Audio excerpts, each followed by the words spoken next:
여러분 안녕하십니까? 중앙선거방송 토론위원회가 주관하는 2014년도 제1차 정당정책토론회, 오늘 그 진행을 맡은 김상철입니다. 오늘 토론회는 당면하고 있는 국정 현안들 가운데 특히 국민들의 많은 관심이 쏟아지고 있는 사안들을 놓고 각 정당의 입장과 정책을 들어보고 비교 검증해보기 위해 마련했습니다. 그럼 먼저 각 정당을 대표해서 오늘 출연하신 토론자 4분 소개해드립니다. 참고로 오늘 토론자의 좌석과 발언 순서는 사전에 추첨으로 결정했음을 미리 알려드립니다. 먼저 새정치민주연합 박범계 원내대변인입니다. 반갑습니다. 박범계입니다. 이어서 정의당 김재남 원내대변인입니다. 안녕하세요. 정의당 김재남입니다. 통합진보당 이상규 원내수석부대표입니다. 안녕하세요. 서민이 정이 묻어나는 서울 관악을 이상규입니다. 새누리당 윤영석 원내대변인입니다. 안녕하십니까. 새누리당 윤영석 의원입니다. 네, 그리고 오늘 토론회에는 특별히 60여 명의 청중들이 방청객으로 자리하고 계십니다. 잠시 후에는 방청객 여러분들과의 소통의 시간 가져보려고 합니다. 토론회를 지켜보신 소감을 말씀하셔도 되고요. 당부의 말씀을 하셔도 됩니다. 질문도 하셔도 되고요. 잠시 후에 시간을 가질 예정이니까 함께 토론에 집중해서 지켜봐 주셨으면 좋겠습니다. 그럼 오늘 토론 주제와 진행 순서에 대해서 말씀드리겠습니다. 오늘 토론 주제는 좀 무겁습니다. 대한민국 어디로 가야 하나? 라는 주제로요. 세월호 참사 후속 대책과 주변 국가의 외교정책 방향에 대해서 토론을 해보려고 합니다. 오늘 토론의 진행은 사회자가 먼저 공통질문을 드리면 그 공통질문에 대한 각 토론자의 답변을 듣고요. 이어서 자유토론으로 이어지도록 하겠습니다. 특히 오늘 토론회에서는 모든 토론자에게 총 20분의 발언 시간을 드립니다. 주제별로 시간을 안배해서 발언을 해주시면 되겠습니다. 효율적인 진행을 위해서 자유토론에서는 사회자가 조금 개입을 하겠습니다. 발언 순서나 시간 등을 조정할 수 있다는 점 미리 말씀드리고요. 바로 토론 시작하도록 하겠습니다. 첫 번째 토론 주제는 이미 말씀드린 것처럼 세월호 참사 후속 대책입니다. 먼저 사회자 공통 질문을 드리겠습니다. 세월호 사고를 계기로 해서 정부는 국가안전처 신설을 포함한 정부 조직 개편, 공직자의 부정부패를 방지하기 위한 공직자윤리법 개정 등을 대책으로 제시했습니다. 각 당 모두 국가 시스템의 전면적인 개편, 국가 운영체계의 개혁에는 동의하고 있지만 그 구체적인 개혁의 대상이나 방법에 대해서는 차이를 보이고 있는 것으로 알고 있습니다. 먼저 각 당의 입장을 간략하게 들어보도록 하겠습니다. 답변은 2분 이내로 하시면 되겠습니다. 먼저 새정치민주연합 박범계 의원께서 시작해 주시겠습니다. 네. 세월호 참사가 4월 16일 날 일어났습니다. 4월 16일 이전의 대한민국과 국가, 이후의 대한민국은 분명히 달라져야 합니다. 박근혜 대통령은 5월 19일 대국민 담화에서 자신의 책임을 인정했습니다. 그리고 정원 국무총리에 대해서 사표 수리 방침을 천명했습니다. 그러나 정원 총리는 돌아왔습니다. 책임은 온데간데 없습니다. 박근혜 대통령께서 진단하신 세월호의 책임은 정부 조직 개편과 공무원의 부정부패였습니다. 이 진단이 과연 옳은 것인가? 대한민국의 부정부패가 만연합니다. 대한민국의 부패지수와 부패인식지수는 전 세계적으로 낮은 순위를 기록하고 있습니다. 그러나 세월호 참사의 원인과 진단을 제대로 규명하지 않고서는 정확한 정부 조직 개편의 방향도 나올 수 없다고 생각합니다. 해경의 해체, 소방방재청의 해체, 이러한 징벌적 해체만이 능사가 아닙니다. 청와대 컨트롤타워 기능이 복원돼야 됩니다. 김장수 안보실장은 청와대는 재난 컨트롤타워가 아니라고 했습니다. 국민들은 동의하지 않습니다. 이번에 해경과 청와대 안보실 간의 통화에서 적나라하게 드러났듯이 청와대 안보실은 컨트롤타워 기능을 했습니다. 말이 안 되는 지휘였지만 대통령의 지시사항 2개를 전달했습니다. 대통령은 5시간 동안 오판을 했습니다. 대통령을 오판으로 이끈 그 보고체계와 지휘체계에 대해서 엄정한 책임을 물어야 됩니다. 저희들은 청와대 NSC의 지휘 기능과 함께 해경을 전면적으로 혁신하되 해경의 존속을 요구합니다. 마찬가지로 소방방재청의 존속도 요구합니다. 그러나 근본적인 문제는 세월호 참사에 대한 진실한 진실규명, 그 전제 위에서 제대로 대책도 나올 수 있다고 생각합니다. 감사합니다. 네, 이어서 정의당 김재남 의원 말씀하시죠. 세월호 참사로 희생된 분들에게 깊은 애도의 마음을 전합니다. 오늘 세월호 참사 83일째 팽목항에서 아직도 가족품으로 돌아오지 않은 우리 실종자 가족들께서 애타게 기다리고 계십니다. 깊은 위로의 마음을 전하면서 11명 실종자 모두 하루속히 우리 가족들의 품으로 돌아올 것을 기원드립니다. 세월호 참사는 탐욕스러운 자본, 그리고 부패의 관피와의 유착, 그리고 단 한 명의 생명도 구하지 못한 무능한 부끄러운 정부의 민낯이 통째 드러난 문제입니다. 지금 우리 국민은 이 총체적인 부실 앞에서 국가란 무엇인가 의문을 던지고 있습니다. 정부는 그동안 국민의 생명과 안전보다는 규제 완화를 내세우면서 기업의 이윤에 우선했습니다. 우리 아이들의 생명을 구하지 못하고 대통령 그리고 장관의 의전에 앞장섰습니다. 이제 대한민국은 바뀌어야 합니다. 국민의 생명과 안전을 우선하고 그리고 우리 아이들이 정말 안전한 사회로 대전환을 요구하는 때입니다. 무엇보다도 대한민국이 안전사회로 대전환을 하기 위해서는 세월호 침몰 참사의 원인, 성역 없는 철저한 진상규명 이루어져야 됩니다. 그리고 우리가 어디로 나아가야 될지 안전한 사회에 대한 밑그림을 만들어 가야 됩니다. 더 나아가서는 대통령의 불통 일방 독주식 국정운영 시스템 전면적으로 바뀌어야 됩니다. 대통령께서는 지난 해경 해체를 툭 던지셨습니다. 그리고 국가안전처를 신설한다. 관피와 척결을 비롯해서 적폐를 해소하고 국가개조를 하겠다고 하십니다. 그런데 진단이 없습니다. 진단 반드시 이루어져야 됩니다. 국민과의 합의가 없습니다. 이렇게 일방적으로 던진 국가개조 국민들 신뢰할 수 없습니다. 남 탓하는 대통령 그리고 도로앉은 국무총리 그리고 책임 회피에만 급급한 장관들 바꾸지 않고서는 대한민국 바뀌지 않습니다. 관피와 척결해야 됩니다. 더 나아가서는 이 인사 창극을 만들고 있는 대통령의 낡은 인사 이제 내려놓으셔야 됩니다. 진정으로 국민들의 공복으로서 국민들께 헌신하고 희생할 수 있는 아주 유능한 그런 인재를 등용해서 전면적인 안전사회로의 국정운영 시스템을 책임질 수 있는 대한민국 만드는 길 저희 정의당이 함께하겠습니다. 네, 아까도 말씀드렸지만 토론자에겐 총 20분의 발언 시간이 주어집니다. 발언 시간을 되도록이면 안배해서 발언하시는 게 좋겠습니다. 통합진보당 이상규 의원께서 계속해서 말씀해 주시죠.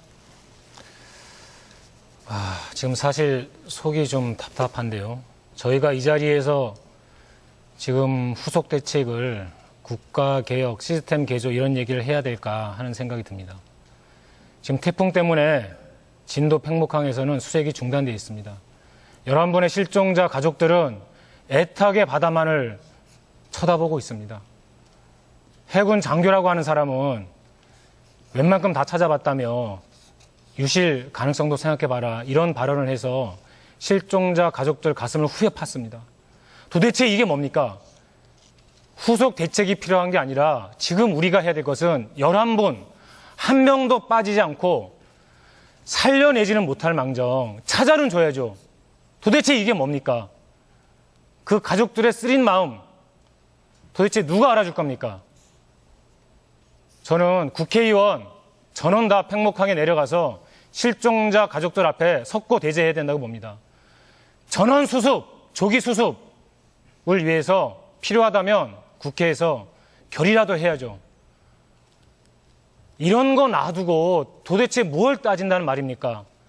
국민 한 사람이라도 아파하고 울고 힘들어하면 그 자리에 달려가는 것이 저는 정부가 해야 될 일, 정치권이 해야 될 일이라고 생각합니다. 오늘 토론도 후속 대책보다 정치권이 합의를 해서 조기 수습, 전원 수습의 마음을 모아나가는 그런 자리가 되었으면 하는 바람입니다.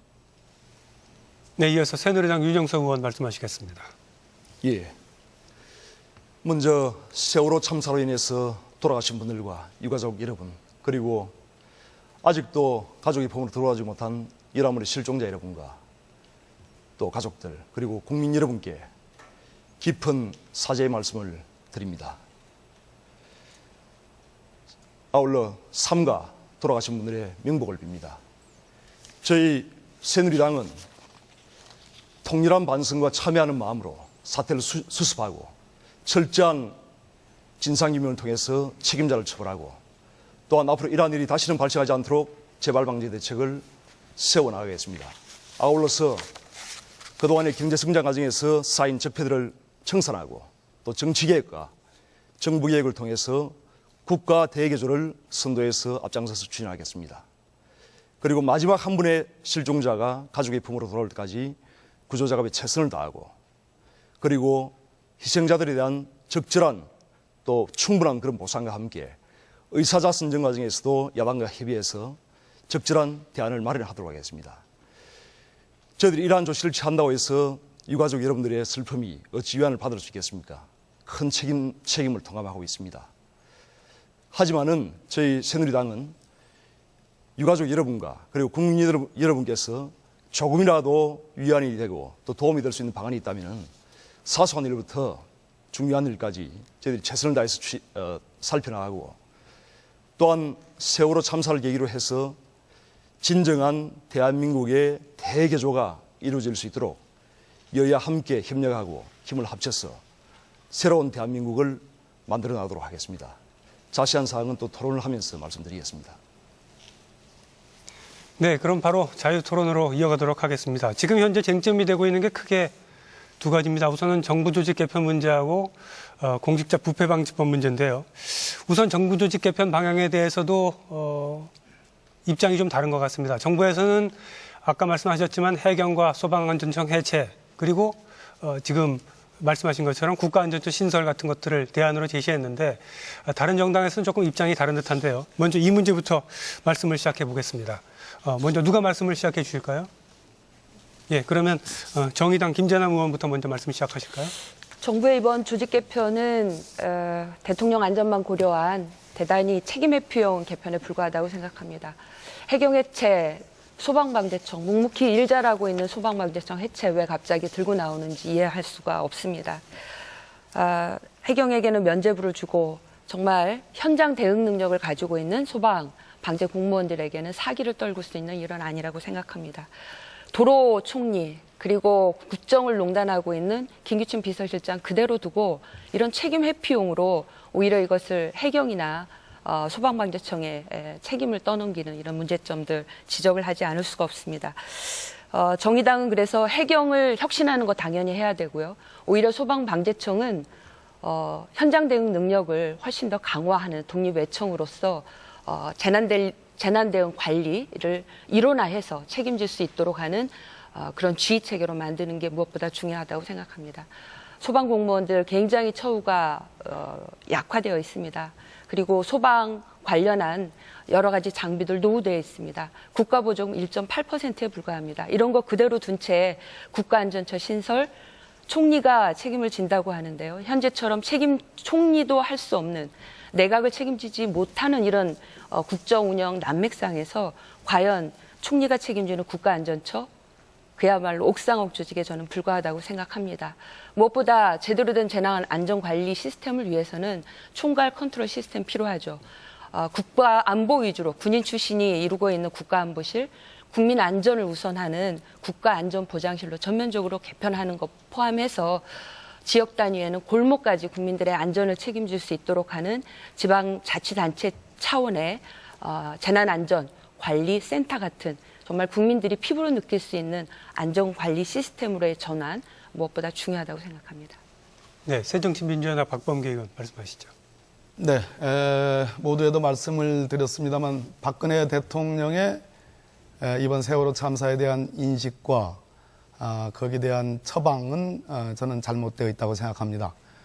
그 이유는 이러합니다. 대통령께서는 두 가지 진단을 하신 것 같습니다. 첫째는 정부 조직, 특히 해경과 소방방재청의 시스템상의 문제가 있다라고 진단하신 것 같고요. 두 번째는 공직자 부패, 특히 민관 유착이 세월호 참사의 원인으로 규정을 하고 있는 것 같습니다. 두 가지 측면 다 이유가 있을 겁니다. 그러나 무엇보다도 가장 중요한 것은 세월호 참사의 원인과 그리고 단 한 명도 구조하지 못한 정부의 무능 두 가지 측면을 따로 봐야 된다고 생각합니다. 원인에 있어서는 대통령께서 여러 차례 지적을 했습니다. 한국 사회의 적폐가 원인이 됐을 것이다. 총론적으로는 동의합니다. 그러나 구체적으로 갔을 때 과연 세월호가 30년 오래된 노후 선박도 버젓이 운항할 수 있도록 설령 연령 제한을 풀어준 게 어디였습니까? 이명박 정부 때였습니다. 각종 규제 완화의 이름으로 심지어 국민의 생명과 안전과도 직결되는 그러한 규제까지도 마구 풀어질 수 있다는 이러한 가능성, 그런 것이 중요한 원인입니다. 더욱 중요한 것은 저는 단 한 명도 구조해내지 못한 현실입니다. 전 국민에게 모든 방송에 의해서 실시각으로 중계됐습니다. 우리 국민들은 정말 가슴 아프게 우리 아이들이 수장되어가는 그 모습을 목도했습니다. 정부의 무능입니다. 이 부분에 대한 대통령의 통렬한 책임의식은 밝혀졌습니다. 그러나 대통령제 헌법국가인 대한민국에서 대통령의 임기를 축소할 수는 없습니다. 대통령을 대신해서 국무총리가 책임을 지라고 국무총리 제도를 둔 겁니다. 국무총리에게 마땅히 책임을 물었어야 했습니다. 그럼에도 불구하고 헌법 정신을 훼손해 가면서까지 정원 국무총리를 다시 유임시켰습니다. 저는 유임이 아니라고 생각합니다. 그것은 새로운 지명입니다. 따라서 헌법 정신에 충실해야 됩니다. 백도 총리입니다. 윷판에 백도는 있어도 정치판에 백도가 있어서는 안 됩니다. 국가 운영의 대문제의 심각성의 문제입니다. 공직자 부패 심각합니다. 그러나 공직자 부패만의 문제일까요? 대한민국이 어찌됐든 간에 이만큼 발전하게 있었던 것은 국민이 허리졸라 일을 했고 공직자들, 유능하고 청렴한 공직자들이 많이 있었기 때문입니다. 김영란법으로 상정되는 2012년도에 국가권익위원장의 제안은 세월호 참사의 원인과 책임 때문이 아니라 공직자가 그래도 솔선수범해야 많이 대한민국이 선진국으로 진입할 수 있다는 통렬한 반성과 부패 문화를 바꿔나가자라는 진언입니다. 그런데 이것이 둔갑을 했습니다. 모든 공직자가 지금 아연실색하고 있습니다. 세월호 참사의 책임, 구조 불능, 여기에 모든 공직자가 책임이 있을까요? 저는 그렇다면 대통령 자신부터 책임이 있다고 생각합니다. 그런데 정홍원 총리는 돌아왔습니다. 관피아 방지법, 김영란법 필요합니다. 그런데 이것은 인식을 달려야 됩니다. 반드시 원안대로 통과해야 됩니다. 그것은 공직자가 대한민국의 부패 문화를 척결하는 데에 솔선수범하고 앞장서 달라는 의미의 김영란법의 원안 통과이지 세월호 참사의 모든 책임이 공직자들에게 있다는 것이 아니라는 것입니다. 부패방지법 문제는 잠시 후에 다시 또 계속 얘기를 하기로 하고요. 지금 이상규 의원과 윤영석 의원 두 분이 아직 말씀하셨는데 어떤 분이 먼저 하시겠습니까? 네, 새누리당 윤영석 의원께서 먼저 말씀하시겠습니다. 예, 우선 그 정부 조직 개편 방향 관련해서는 당시 세월호 참사가 발생했을 당시에 어떤 문제가 있었던지를 우리가 정확하게 이걸 분석을 해야 됩니다. 그래서 당시에 그 세월호 참사가 처음 발생했을 때 전남 소방방재본부에서 처음 그 신고를 접수했습니다. 그 뒤에 소방본부에서 이것을 해양경찰청에 이첩을 하는 과정에서 상당한 그 시간이 소요가 됐습니다. 그리고 119 구조대의 그 선내 진입도 상당히 결정이 좀 이루어졌던 그런 측면이 있습니다.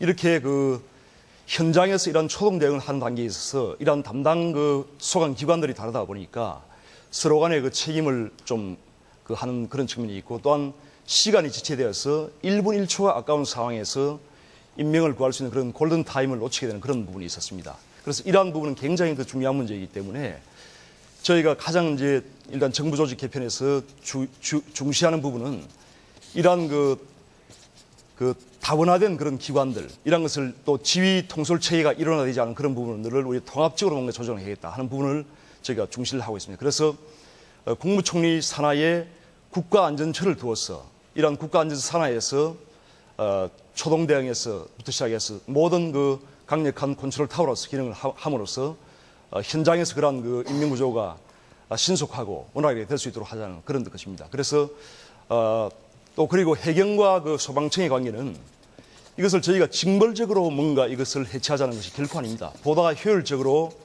정부 기능을 효과적으로 뭔가 국민 안전을 도모하고 또한 재난 안전을 도모하기 위해서는 효과적인 정부 체제가 필요합니다. 그런 차원에서 해경과 소방청이 그동안에는 외청으로 있다 보니까 이 장관들의 그런 지휘 통솔 체계가 명확치 않고 좀 이원화되는 그런 좀 일사불란하지 않은 그런 측면이 있고 현장에서는 그런 재난이 발생할 때는 굉장히 그 상황이 시급하기 때문에 이러한 것이 일사불란하게 움직이게 됩니다. 그렇다 보니 그래서 저희가 국가안전처 속에 이러한 해경과 소방방재청을 발전적으로 해체하고 이 속에 국가안전처 속에 그 소방, 그 해양경찰청과 소방방지청의 그런 기능을 통합해서 앞으로 일원화해서 그런 것을 하자는 것입니다. 청와대는 뭐 당연히 국정 전반에 관한 그런 책임자로서 당연히 국가안보라든지 여러 재난 상황에 대한 그 총괄적인 그런 상황 관리와 총괄적인 최종적인 그런 조율을 하게 됩니다. 그래서 앞으로 그 국무총리실이 이러한 그 국무총리는 그 행정각부를 통화를 하고 또한 국무조정실에서 전체적인 그 행정각부처의 그 통합 조정을 하는 그런 기능을 하기 때문에 앞으로 국가안전처가 이 총리실에 설치가 된다면 상당히 효율적으로 이 재난 업무를 수행할 수 있다고 봅니다. 네, 이어서 통합진보당 이상규 의원 말씀하시겠습니다. 새누리당 윤석 의원님, 저 무슨 얘기하는지 모르겠네요. 아니, 국무총리가 첫날 사고 났을 때 진도 실내체육관에서 도망쳐 나오지 않았습니까? 봉변당해서. 배를 버리고 떠난 선장하고 똑같은 사람이에요. 그 총리 밑에서 안전처를 만드는데 무슨 소용이 있겠습니까? 그건 책임지는 자세가 전혀 아닙니다. 모든 국민이 다 봤어요. 총리가 봉변을 당하는데 그 자리에서 가족들 붙잡고 반드시 구조하겠습니다. 꼭 끝까지 지켜내겠습니다. 이 말 한마디 못하고 그냥 쫓겨나왔어요. 그런데 자, 그리고요. 예. 지금 어떤 문제가 있는지 정확히 분석해야 된다. 119가 8시 52분에 접수를 받아서요. 최덕화 군이 신고를 했죠. 바로 3자 통화로 해서 해경에 연결시켜줍니다. 목포 해경 상황실에서는 그 얘기를 듣고 배가 어디 있는지 찾아서 123정에 바로 연락을 합니다. 그게 8시 58분입니다. 제일 빨리 연락을 하긴 한 거예요. 문제는 뭐냐? 제주 VTS, 진도 VTS 이 두 군데가 자기 할 일을 제대로 못한 겁니다. 그러니까 상황을 만약에 본다면 정확하게 알아야 되는데 이런 것을 제대로 따지는 것이 바로 국정조사 아닙니까? 근데 국정조사에서 새누리당 의원들 지금 어떻게 하고 있습니까? 가족들에게 막말해 국정조사 특위하는 동안에 졸고 있지를 않나? 아니, 분명히 아까 유영석 의원님께서 통렬한 반성, 가족들에게 위안되는 그런 방안을 최선을 다해서 만들어내겠다. 그렇게 통렬한 반성을 하고 최선을 다해서 하겠다고 하는 새누리당의 의원들께서 졸고 막말하시고 이게 말이 됩니까? 거기다가 지금 박근혜 정부 안행부 장관 어떻게 했습니까? 기념촬영했죠? 교육부 장관 체육관에서 라면 쳐드셨죠? 도대체 이게 뭡니까? 지금요 말로 하지 말라는 겁니다. 행동을 하셔야죠. 행동은 다른 게 아닙니다. 두 가지입니다. 국정조사부터 똑바로 하십시오. 두 번째, 지금 파행되고 있죠. 국정조사. 파행되고 있어요.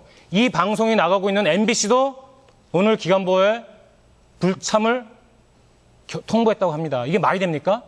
MBC는 무슨 통뼈입니까? 왜 기간보가 왜 나가지 않는 겁니까? 국민들의 의혹사항이 있으면 나가서 충분히 다 얘기를 하는 것이 맞는 거죠.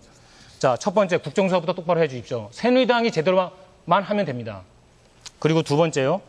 박근혜 정부가 여러 가지 할 거 없습니다.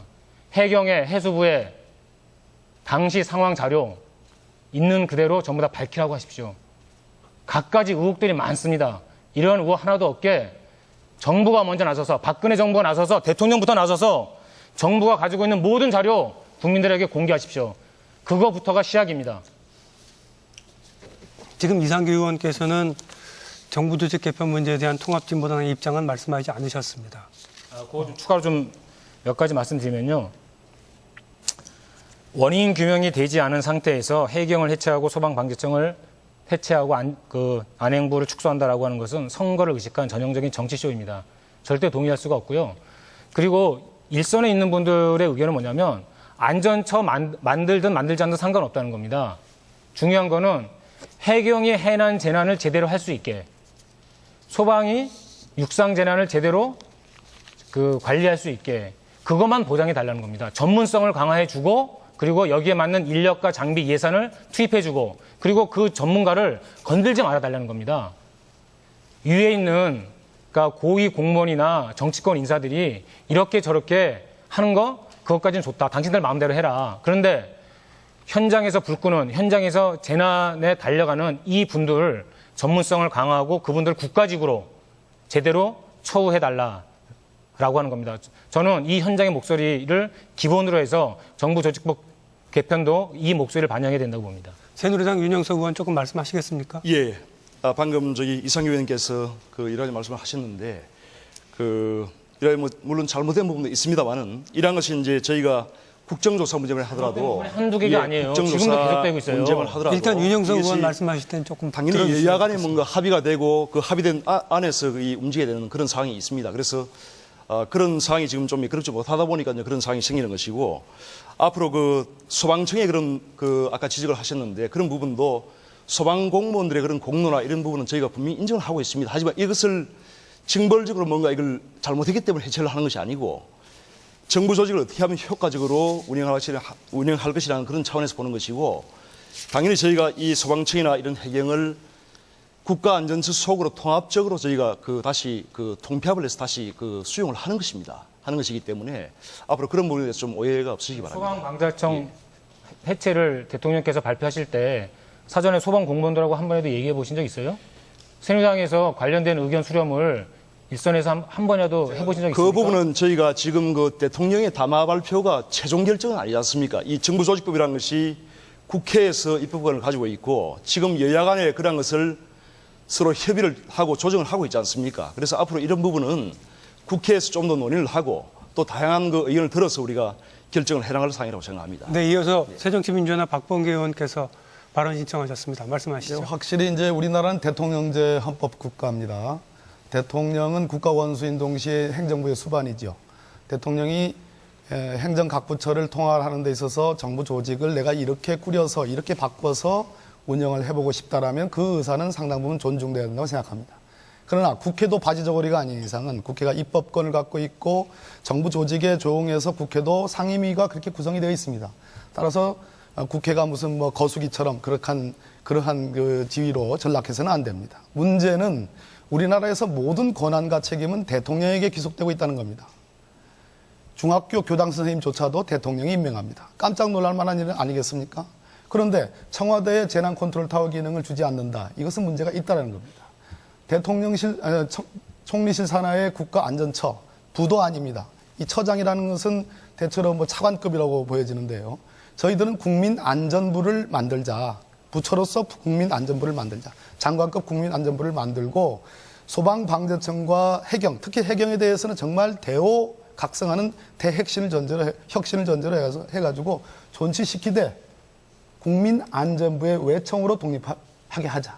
이것이 왜 이렇게 중요하냐면 전문성과 현장 대응 능력을 제고하는 측면도 중요하지만 새누리당이 얘기하는 국민안전처, 국가안전처, 거기 총리실 산하의 국가안전처 밑에의 하나의 본부장급 단위의 그러한 해경과 소방방재청이 된다면 일방적인 지시에 의해서 통제되는 지휘만 있을 뿐입니다. 즉 견제와 균형이 없는 거죠. 만약에 처장이 오판을 하게 된다면 누가 그것을 견제합니까? 따라서 적어도 국민안전부를 만들고 거기에 외청으로서 소방방재청과 해경을 두자.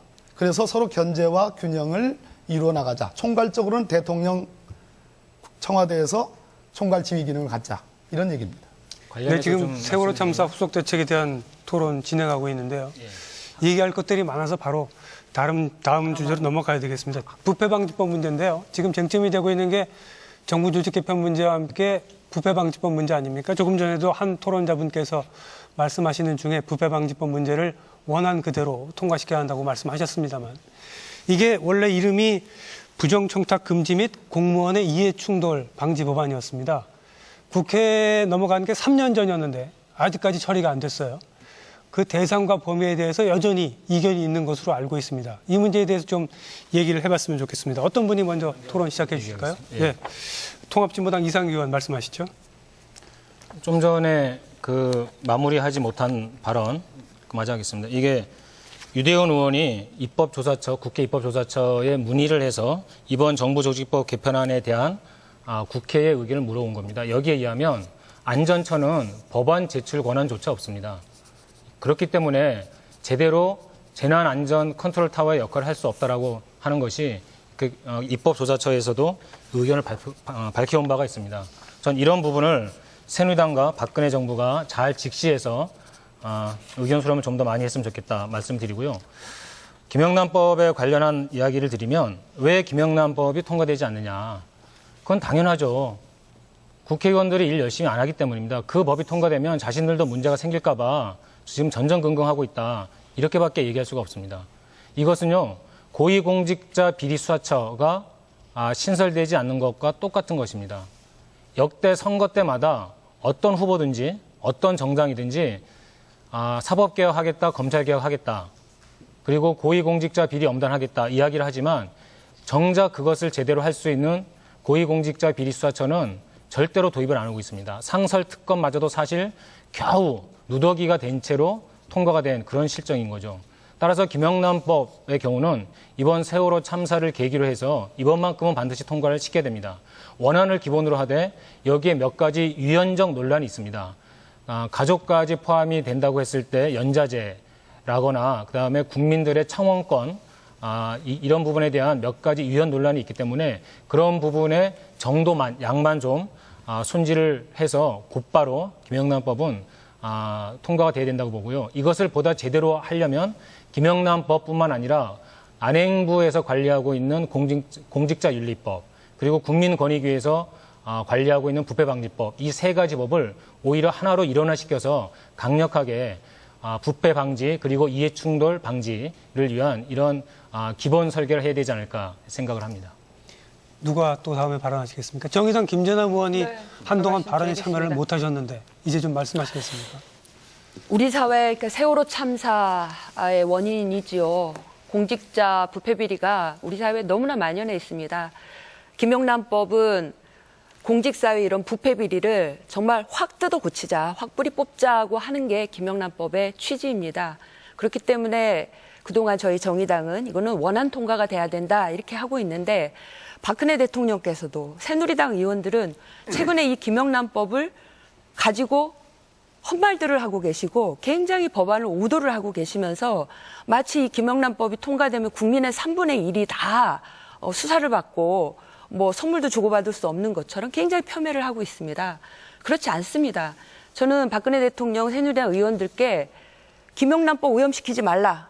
그리고 이 법 제대로 국회에서 통과하려면 법안부터 제대로 공부하고 나오셔라고 말씀드리겠습니다.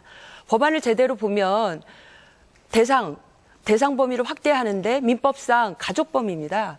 가족 범위를 지나치게 확대 해석하고 있고 또 가족들이 고유하게 개인적으로 경제적인 개인적인 관계로 맺고 할 수 있는 그런 관계에서 주고받을 수 있는 뭐 선물이라든지 이런 것도 마치 안 되는 것처럼 오도하면서 김영란법에 엄청난 이 오염시키고 있고 훼손을 시키고 있습니다. 김영란법은 고위공직자들이 청탁받지 못하도록 하는 겁니다. 그리고 대가성이 입증되지 않더라도 금품을 받거나 향응을 받으면 엄중하게 처벌하자고 하는 게 김영란법입니다. 왜 이거 원안 통과 못 하십니까? 왜 대상 범위를 축소해서 고위층부터 하자. 그리고 김영란법 오염시키고 저는 있을 수 없다고 생각합니다. 이번 6월 국회에서 반드시 통과될 수 있도록 새누리당 의원 그리고 박근혜 대통령께서는 적극적으로 협력하셔야 되고요. 말로만 적폐가 아닙니다. 이거 김영란법 원안이 아니라 짝퉁 박영란법 통과시키려고 자꾸 고의적으로 훼손하고 하면 그야말로 우리 사회에 만연돼 있는 부패, 비리, 근절할 의사가 없다, 의지도 없는 빈말이다. 이렇게밖에 국민들은 생각하지 않을 겁니다. 네, 이어서 새누리당 윤영석 의원 말씀하시겠습니다. 우선 저희 새누리당에서는 이러한 김영란법을 통과할 그 의지가 누구보다 크다는 것을 말씀드리면서 박근혜 대통령께서 6월 30일 날 그 청와대 수석 회의 시에 김영란법에 조속한 그 통과를 요청을 한 바가 있습니다.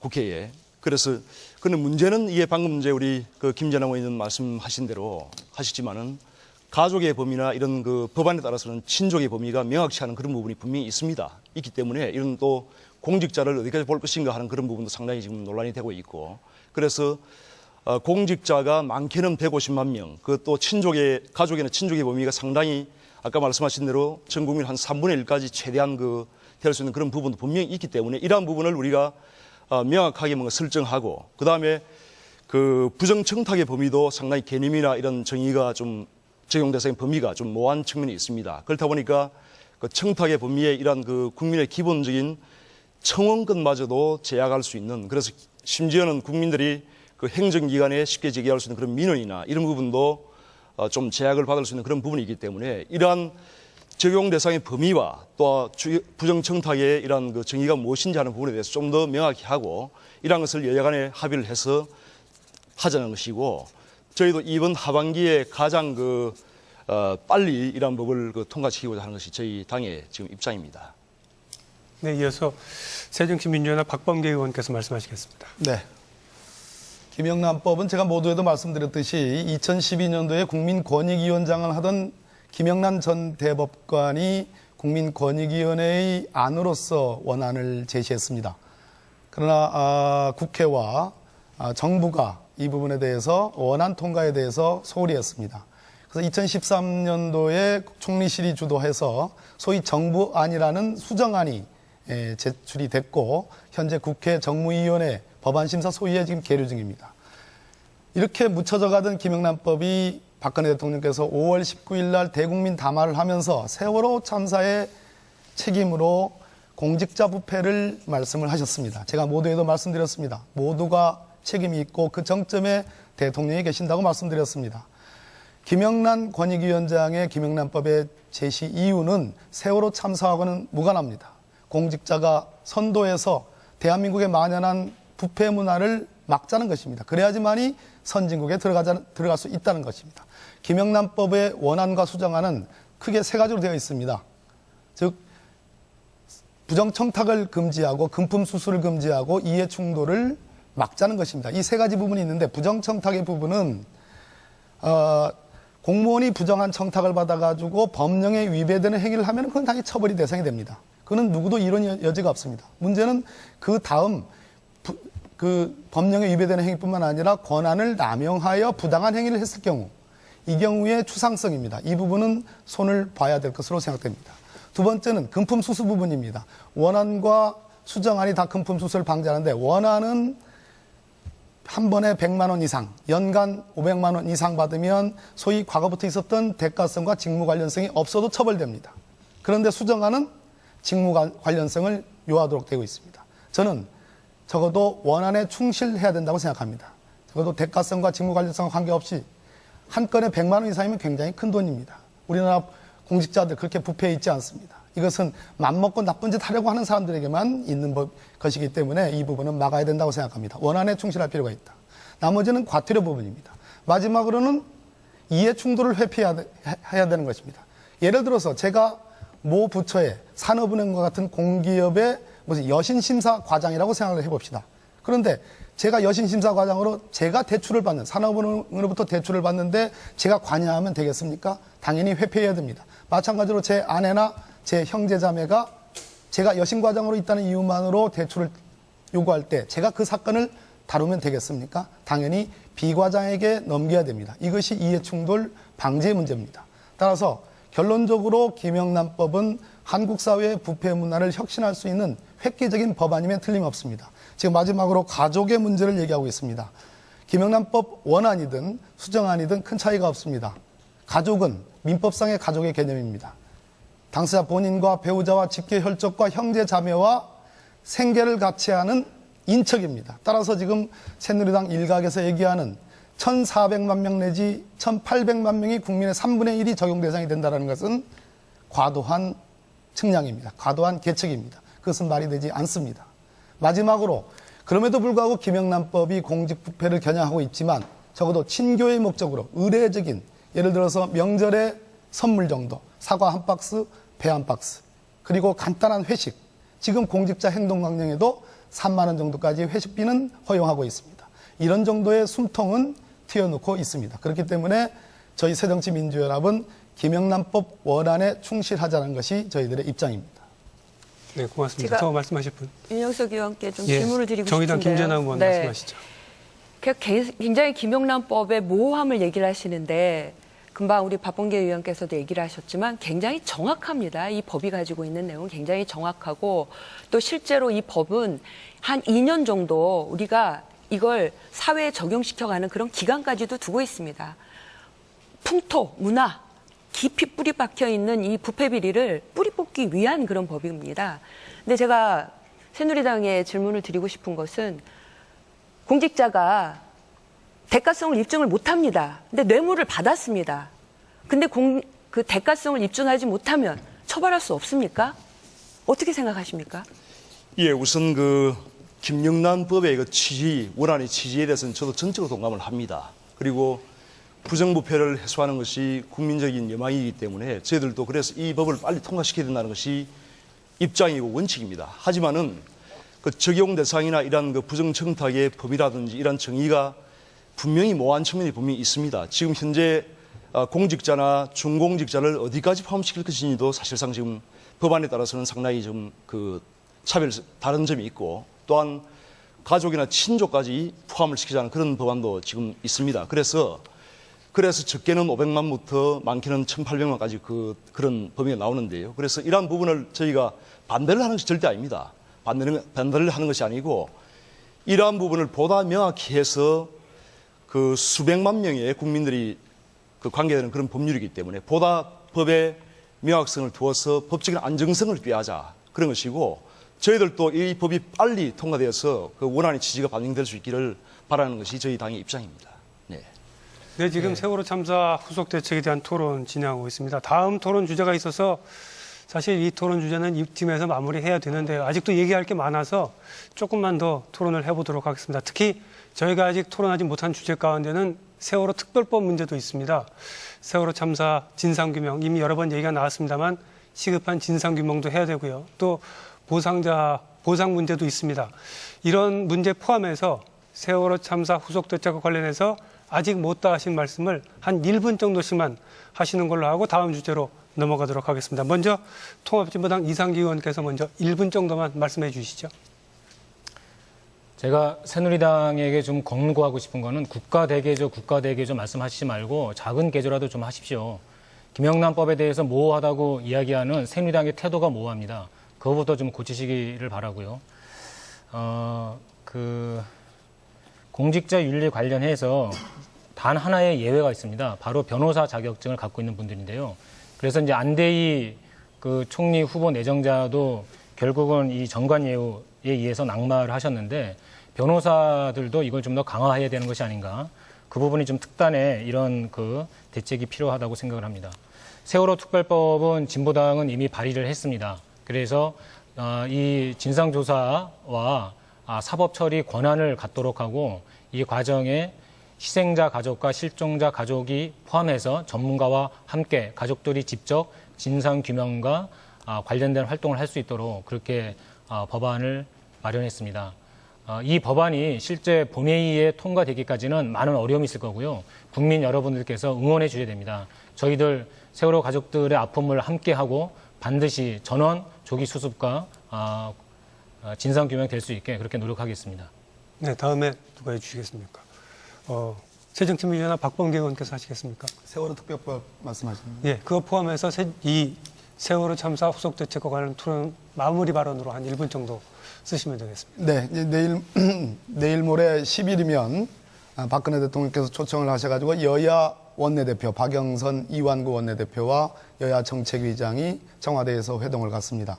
저는 정부 조직 개편도 그렇고 세월호 특별법도 적어도 어느 정도의 일정한 합의 내지는 접근이 이루어질 것으로 기대하고 있습니다. 세월호 특별법의 새정치민주연합의 특징은 단일법으로 되어 있다는 겁니다. 진상규명을 철저히 하고 적어도 준사법권, 즉 경찰에 준하는 그러한 강제 수사권을 부여해서 진상규명을 제대로 하자는 것이고, 두 번째는 피해자에 대한 지원입니다. 국가 배상의 법리를 동원해서 피해자 지원에 철저히 기하겠다. 그리고 지금 희생자들과 그 가족들에 대해서 의사상자 지정을 통해서 국가가 지원할 수 있도록 하는 골자로 되어 있습니다. 네, 이어서 새누리당 윤영석 의원께서 말씀하시죠. 예, 지금 세월호 참사 이후에 여러 가지 국가 개조라든지 또한 정부 개혁의 그런 지금 과제가 상당히 많이 있습니다. 그래서 아까 박범계 의원 말씀하셨지만은 그 인사권이나 또 조직권은 어쩌면은 그 정부의 또 대통령께서 가진 상당히 이제 중요한 권한인데, 이러한 부분을 우리가 여야가 물론 협의를 하고 이런 정부 조직에 있어서 내용을 협의를 해야 되겠지만은 큰 차이가 없다면은 이러한 부분을 인사권이나 이런 조직권은 이런 것을 할 수 있게 도와줌으로써 현재 세월호 참사 이후에 여러 가지 일을 지금 우리가 해야 됩니다. 일을 해야 되고, 또한 대한민국이 앞으로 나가야 되는데 이런 인사권이나 조직권 때문에 지금 이렇게 앞으로 나가지 못하는 그런 측면이 상당히 많이 있습니다. 그래서 이러한 부분을 좀 야당에서도 좀 열린 자체로 같이 그 협력을 해주길 바라면서 이 세월호 특별법 관련해서는 진상조사 그리고 피해자 보상 이런 부분은 충분히 저희가 이제 그 야당의 의견도 존중을 하고 또한 의사상자 문제도 상당히 열린 마음으로 저희가 같이 협의를 하도록 하겠습니다. 예. 네, 정의당 김재능 의원께서 세월호 특별법 문제를 포함해서요. 네. 세월호 참사 후속 대책에 대한 마무리 발언 한 일단 1분 정도만 하시면 되겠습니다. 네, 윤영수 의원께서 그 인사 문제 얘기를 하셨는데요. 저는 또 여전히 우리 국민들께서 보시기에는 남 탓하시는구나라고 생각합니다. 대통령께서 인사창극 만드셨지 않습니까? 자초하셨는데 인사청문회다. 지금도 인사 문제가 막혀 있어가지고 아무것도 하지 못한다. 왜 그런 인사들을 하셔가지고 이렇게 난맥상을 만드십니까? 인사창극을 해결하는 길은 그야말로 대통령이 수첩 안에 가지고 있는 이 낡은 인사 시스템 내려놓을 때 이루어지는 거고요. 그래야 비로소 국정 운영의 정상화 이루어진다고 생각합니다. 저는 남 탓 이제 그만하시기를 부탁드리고요.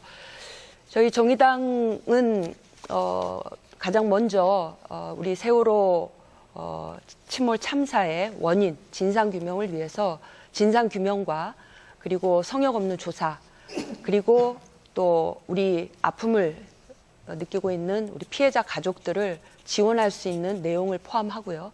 그리고 대한민국이 더 이상 돈과 이윤을 중심으로 한 사회가 아니라 국민의 생명과 안전을 중심으로 한 안전사회로의 대전환, 대안을 담을 수 있는 특별 법안을 발의를 해놓고 있습니다. 지금 현재 세월호 참사 유가족 대책위원회에도 국민들과 함께 1000만 서명 운동을 벌이고 있습니다. 그야말로 특별법 하루속히 이루어져야 되는데요. 물론 세부 내용에 들어가면 충분히 여야 간의 토론과 합의를 통해서 이루어져야 되겠지만 저는 새누리당이 좀 진정성을 가지고 나와야 된다고 생각합니다.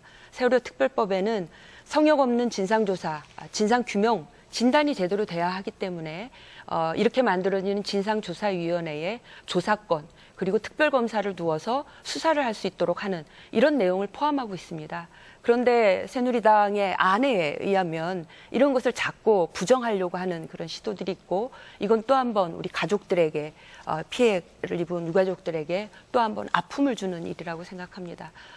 그야말로 7월 10일 대통령께서 여야 원내대표들 회동을 하시는데요. 아무쪼록 국민들에게 세월호 특별법 조속하게 통과해서 우리 사회가 다시는 세월호 침몰 참사 더 이상 일어나지 않도록 하는 진상규명과 재발 방지 그리고 유가족들의 아픔과 지원을 담은 특별법이 조속히 통과될 수 있도록 정의당도 국민들과 함께 하겠습니다. 네, 아직 더 많이 토론해야 할 얘기들이 많이 남아있지만 세월호 참사 후속 대책에 대한 토론은 이 정도로 마무리하고요. 이어서 두 번째 주제로 바로 넘어가겠습니다. 주변 국가의 외교정책 방향에 대한 토론입니다. 먼저 사회자 공통 질문을 드리도록 하겠습니다. 동아시아를 둘러싼 국제정세가 지금 숨가쁘게 돌아가는 모습입니다. 지난주에는 시진핑 중국 국가주석이 방한을 했었죠. 한중 정상회담이 열리기도 했습니다. 그렇지만 한일 간 냉각기류는 해결의 기미를 보이지 않고 있고요. 각 당에서는 지금 단계에서의 한중일 관계를 어떻게 평가하시는지 또 정부의 외교정책은 어떻게 평가하시는지 한번 들어봤으면 합니다. 답변은 2분 이내로 하시면 되겠습니다. 순서에 따라서 정의당 김재남 의원께서 먼저 답변하시겠습니다. 네. 미국과 중국 강대국이 동북아에서 일정한 패권의 장을 펼치고 있습니다. 최근 들어서 동북아 정세가 격동하고 있습니다. 또 최근 들어서는 지금까지 볼 수 없었던 각국의 합종연행, 동맹과 협상이 이루어지고 있습니다. 냉전의 양극체제를 넘어서서 각국이 가지고 있는 실익을 중심으로 해서 다극체제가 만들어지고 있는데 그 한복판에 우리 한반도 그리고 한국의 정세가 놓여 있습니다. 그런데 지금까지 박근혜 정부가 해왔던 동북아 그리고 또 우리 주변 국가의 외교 관계를 들여다보면 굉장히 말은 화려했습니다. 그런데 성과는 없습니다. 행동이 없었습니다.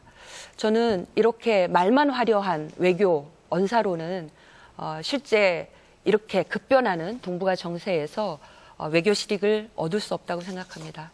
그동안 국민들께서는 안보 프레임을 기반으로 해서 굉장히 화려한 이 외교 행보 박수를 사실 쳐준 게 사실입니다.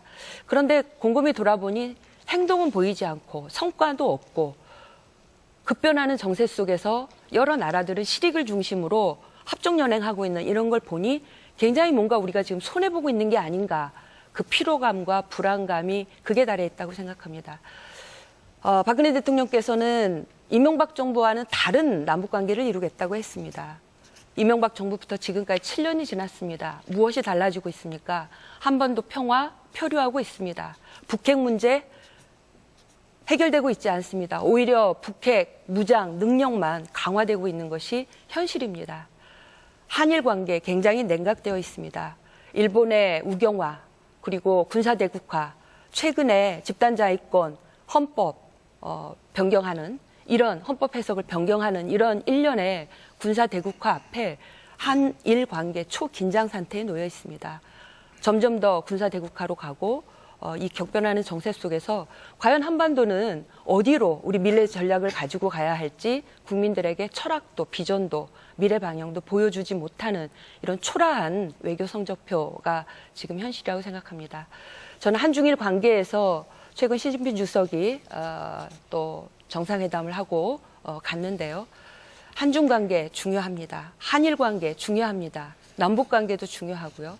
이런 동북아 관계에 있어서 어떤 한쪽으로 치우쳐서 미국과의 관계에 있어서는 한미일 군사협력을 중심으로 하는 한미일 동맹을 요구받고 있고 또 한중 간의 관계에 있어서는 또 중국하고의 경제협력 또 중국의 그 어떤 경제적으로 치우치는 이런 어떤 면들 패러독스 이런 상황에 놓여 있습니다.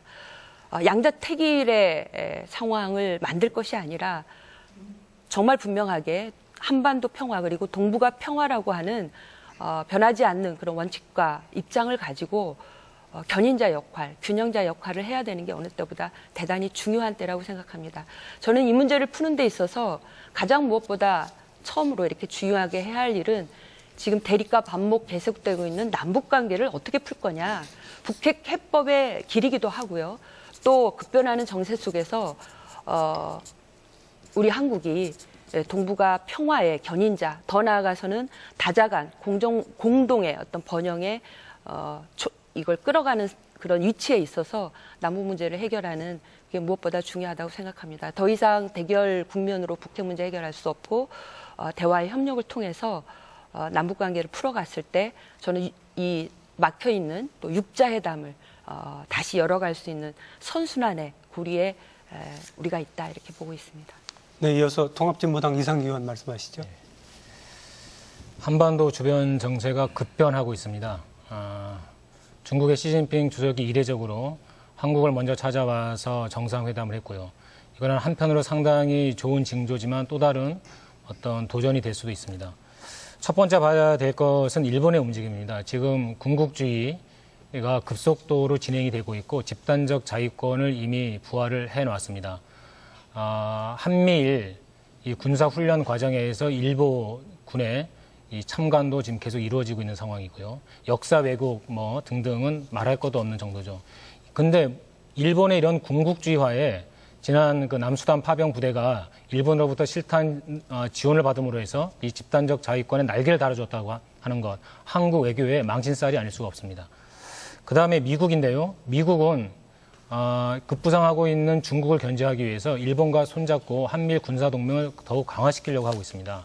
미사일 방어 체제에 한국을 적극 편입시키려고 하고 있고요.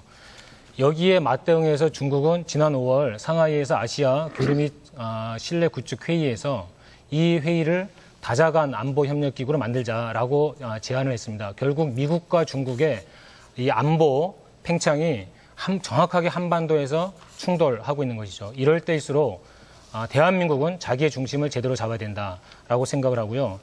한편으로는 중국과의 적극적인 외교뿐만 아니라 일본에 대해서도 벽만 쌓아서는 안 된다. 일본 내에 평화 헌법을 지키려고 하는 세력 그리고 이 과거사를 반성하는 그런 정치 세력과 적극적으로 연대하는 그런 외교가 저는 능동적 외교가 필요하다고 생각을 합니다. 지금처럼 이렇게 위축되어 있고 갇혀 있어서는 안 된다.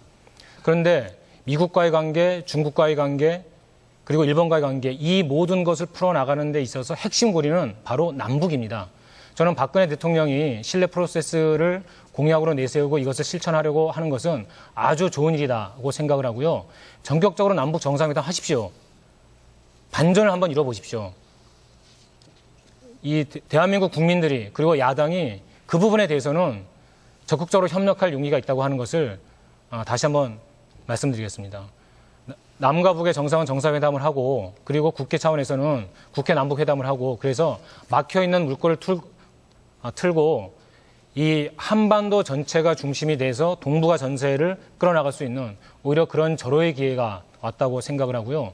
그간에 좀 수동적이고 갇혀있고 그런 위축되어 있는 한국 외교가 이번 기회에 차제에 적극적으로 뻗어나갔으면 하는 바람입니다. 네, 이어서 새누리당 윤영석 의원 말씀하시죠. 예, 방금 말씀하신 대로 지금 한국을 둘러싼 동북아시아의 이런 정세가 상당히 급변하고 있습니다. 미국도 지금 아시아 중시 정책으로 지금 해결을 하고 있고, 또 중국은 G2 국가로서 위용을 떨치면서 용틀림을 하고 있습니다. 그리고 일본은 최근에 위안부의 강제성을 부인하는 그런 고노다마 수정 시도를 하고 있고, 또 집단적 자위권을 허용하는 그런 방향으로 지금 가고 있습니다. 상당히 우려스러운 대목이라고 할 수 있습니다. 이러한 상황에서 또 북한은 북한의 지금 핵 개발을 계속 하고 있고, 또한 최근에도 잇따라서 미사일을 발사하는 등 이 한반도에 상당히 긴장이 지금 고조되고 있는 그런 상황입니다. 이러한 상황에서 한국은 우리 새누리당에서는 이런 북한의 핵 개발에 대해서는 확고한 반대 입장 같은 절대로 허용돼서는 안 된다는 그런 확고하고 일관된 입장을 취하면서 앞으로 국제사회와 공조해서 특히 미국과 중국 또 일본과 이렇게 공조해서 북한의 핵 개발을 저지하고 또한 한반도의 그런 평화를 이끌어내고 또한 북한의 실질적인 그런 변화를 이끌어낼 수 있도록 그렇게 하겠습니다.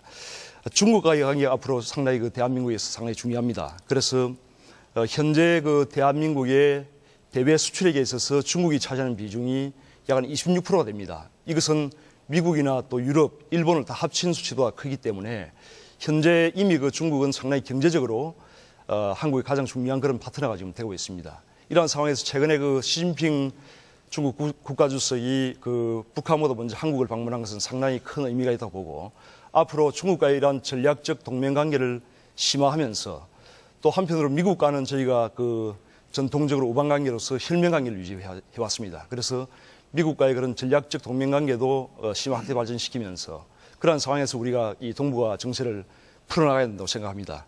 앞으로 저희 새누리당은 이 복잡한 그런 정세들을 대응해서 하나하나 좀 외교적인 그런 전략들을 정부와 함께 검토하고 앞으로 국익을 어떻게 하면 최고로 극대화할 것인지 이런 방향을 같이 추진하도록 하겠습니다.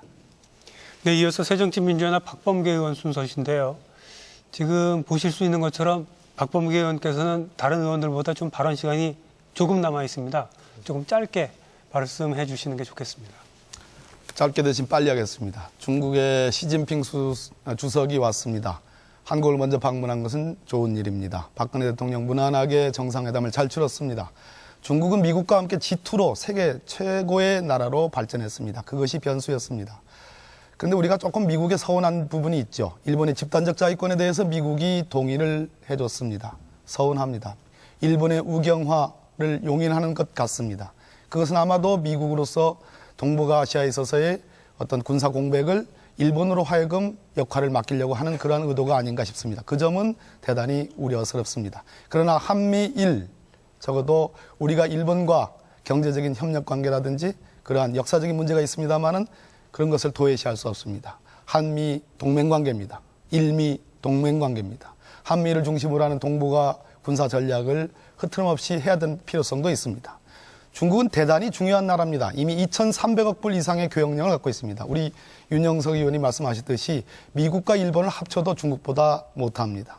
중국의 성장이 무섭습니다. 중국은 아마도 아시아 태평양 자유무역지대를 통해서 미국이 구상하고 있는 TPP에 한국을 끼워 넣고 싶어 할 겁니다. 그래서 한중 FTA를 얘기하고 있습니다. 저희 새정치민주연합은 한중 FTA에 원론적으로 찬성하지만 그러나 우리 농어민들, 수산민들을 보호해야 될 제도적 장치가 마련돼야 되고 생각합니다. 한국이 결론적으로는 참여정부 때 썼던 동북아 균형자론, 남북 간의 상호 신뢰 회복, 대화 우선, 그래야지만이 남북한의 전략적 가치가 상승하고 있습니다. 그것을 적재적소에 잘 써야 된다고 생각합니다. 네, 그럼 바로 자유토론으로 이어가도록 하겠습니다. 처음에 각 토론자에게 모두 20분의 발언 시간을 드린다고 그랬었는데요. 지금 토론자별로 남아있는 시간을 보니까 박범계 의원하고 김계남 의원께서는 6분이 채 남지 않았고요. 또 기상규 의원과 윤영석 의원은 8분이 조금 넘게 남아있습니다. 남아있는 자신의 시간 확인하시고 말씀을 좀 하시는 게 좋지 않을까 싶습니다. 먼저 중국과의 관계부터 살펴보죠. 중국과의 관계하면 지금 여러 번 말씀하셨지만 북한 문제를 빼놓을 수가 없습니다. 결국 한중일 관계도 우리 가장 중요한 고리는 북한 문제를 어떻게 해결할 것인가 하는 건데요. 중국 쪽에서는 아무래도 북한의 핵 문제 해법으로 육자회담 재개를 생각하고 있는 듯합니다. 이 문제에 대한 각 정당은 어떤 입장을 갖고 계신지 들어보겠습니다. 어떤 분께서 먼저 말씀해 주실까요? 네, 새누리당 윤영석 의원께서 먼저 말씀하시겠습니다. 예, 방금 사회자께서 말씀하신 대로 지금 그 북한의 핵 문제를 푸는 과정에서 육자회담이 지금 중단이 되어 있는 상태입니다. 그래서 육자회담을 빨리 재개하는 것이 중요한데 지금 미국에서는 일단 북한의 확실한 핵 개발 억제 조치가 없으면은 이러한 육자회담을 재개하는 것이 좀 반대 입장을 보이고 있고 중국에서는 최근에 박근혜 대통령께서 지난번에 정상회담 시에 중국 시진핑 국가주석에게 육자회담 재개에 대해서 질문을 했고 거기에 대해서 시진핑 국가주석도 그런 조건이 된다면은 맞춰보겠다고 화답을 했습니다. 그래서 이러한 저희 새누리당에서는 북핵 문제를 해결하는 것이 상당히 중요한 그런 부분이기 때문에 앞으로 육자회담을 조속한 재개를 지금 바라고 있고 또 그 전제 조건으로서 북한의 뭔가 확실한 그런 핵 개발에 대한 그런 중단 요구를 북한이 지금 시행을 해야 된다고 저는 생각합니다. 저희들은 생각하고 있습니다. 그래서 앞으로 이러한 북한의 핵 개발에 절대 반대한다는 그런 뭔가 확고한 원칙을 가지고 또 뭔가 국제적으로 볼 때 육자회담의 그런 재개 속에서 북한의 핵 문제가 뭔가 원만하게 풀릴 수 있도록 저희가 지금 추진하겠습니다. 네, 이어서 통합진보당 이상기 의원 말씀하시겠습니다. 통합진보당은 평화적인 핵은 물론이고 전쟁 수단으로서 핵을 반대를 합니다. 따라서 북한의 핵도 더 이상 개발되지 않아야 할 뿐만 아니라 현재 있는 핵도 빨리 폐기돼야 된다라고 하는 것이 통합진보당의 입장입니다. 문제는 이 북한 핵 문제를 어떻게 다룰 것인가, 이것을 대립과 충돌로 가져갈 것인가, 그렇다면 한반도 전체가 상당히 위험하게 될 것이고 그것은 주변국도 바라지 않는 것입니다. 문제는 평화적 해법을 어떻게 만들어 나갈 것인가인데요. 우크라이나의 경우도 그렇고 그다음에 남아프리카 공화국의 경우도 그렇고 그들이 가지고 있는 핵을 스스로 폐기하거나 또는 폐기하기로 합의한 바가 있습니다. 그리고 주변국에서는 안전을 보장해 주었죠. 이런 방법으로 이미 육자회담에서 동시이행 원칙을 확인한 바가 있습니다. 그 전례를 따라서 주변국에서 북에 대해서 안전 보장을 확인해 주고 그리고 북은 동시에 핵무기를 폐기해 나가는 이런 방향으로 가야 된다고 생각하고요. 이것을 위해서 현재 군국주의로 치닫고 있는 일본이나 또는 한 발 빼고 있는 러시아를 제외한 미국, 중국, 그리고 남북 이렇게 사자 회담을 통해서 새로운 전기를 마련하는 것이 필요하지 않을까라고 생각합니다. 그리고 이 과정에서 특히 저는 한국이 더욱 주도적 역할을 해야 된다. 박근혜 정부가 전에 대통령께서 이렇게 북을 방북해서 북의 정상과 만난 것처럼 다시 한번 이번에도 결단을 해서 남북 정상회담을 시작해서 이런 물꼬를 터주기를 다시 한번 제안하고 촉구합니다. 네, 이어서 정의당 김재남 의원 말씀하시죠. 이번에 한중 정상회담에서도 공동 양 정상이 천명한 것처럼 한반도 비핵화 그리고 한반도에서 핵무기 개발 반대 입장 천명한 거 당연한 거고요. 모두의 마음이라고 생각합니다. 다만 아쉬운 것은 이렇게 천명으로 끝날 게 아니라 그러면 북핵 문제 어떻게 해결할 건가 해법이 있어야 됩니다. 근데 이번 정상회담에서는 그런 해법 논의가 없었던 것, 특히나 육자회담 재개를 위해서 한중 정상이 어떤 노력을 하자고 하는 얘기가 없었던 건 대단히 아쉬운 점이라고 봅니다. 육자회담 재개되어야 합니다. 굉장히 지금 막혀 있는데요. 문제는 육자회담 재개에 대해서는 새누리당도 얘기를 하고 모두가 얘기를 하는데 육자회담 재개의 조건이 문제입니다. 조건을 너무나 엄격하고 까다롭게 놓으면 누구도 그 자리에 나오지 않게 되는 겁니다. 그러니까 어떤 조건을 만들 거냐, 재개의 조건. 저는 정말 그 북핵 문제 해법에 모두가 이 대결 국면으로 되지 않는다는 거, 제재로 해결되지 않는다는 게 이미 확인된 이상 대화를 통해서 풀 수밖에 없는 게 북핵 문제다. 그렇다면 그 대화의 가장 중요한 신뢰의 단위인 육자회담, 이걸 조속하게 여는 거고 그 여는 조건, 전제를 잘 마련하는 게 중요하다고 생각합니다. 2013년 2월 29일 날 북미 간에 일정하게 합의가 돼 있었던 북미 합의 선언이 있었습니다. 그 당시에 전제로서 북미 간에 북이 비핵화 원칙만 천명하면 그 다음에 어떤 제재를 풀고 하는 어떤 대화의 조건을 만들어가겠다 하는 합의가 있었던 바가 있습니다.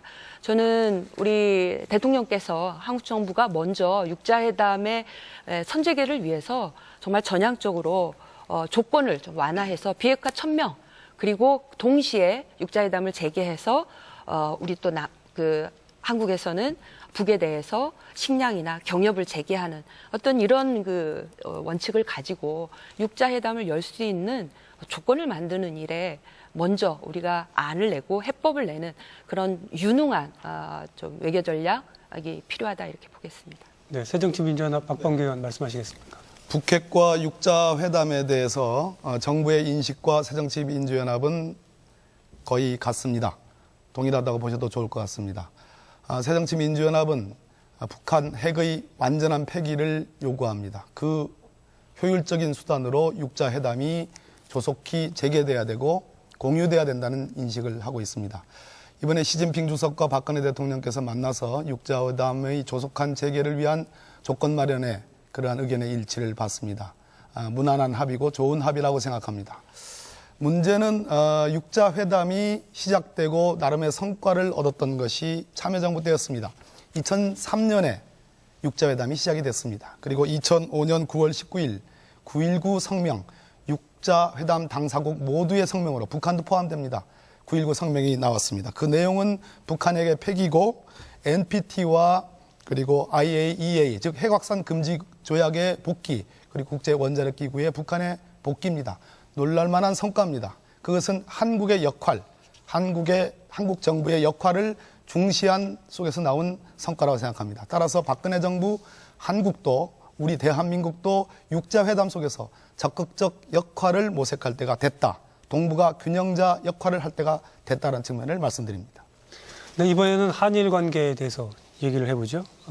모두 다 아시는 것처럼 일본 아베 정권은 집단 자위권을 용인했을 뿐만 아니라 고노다마의 무력화도 시도하고 있습니다.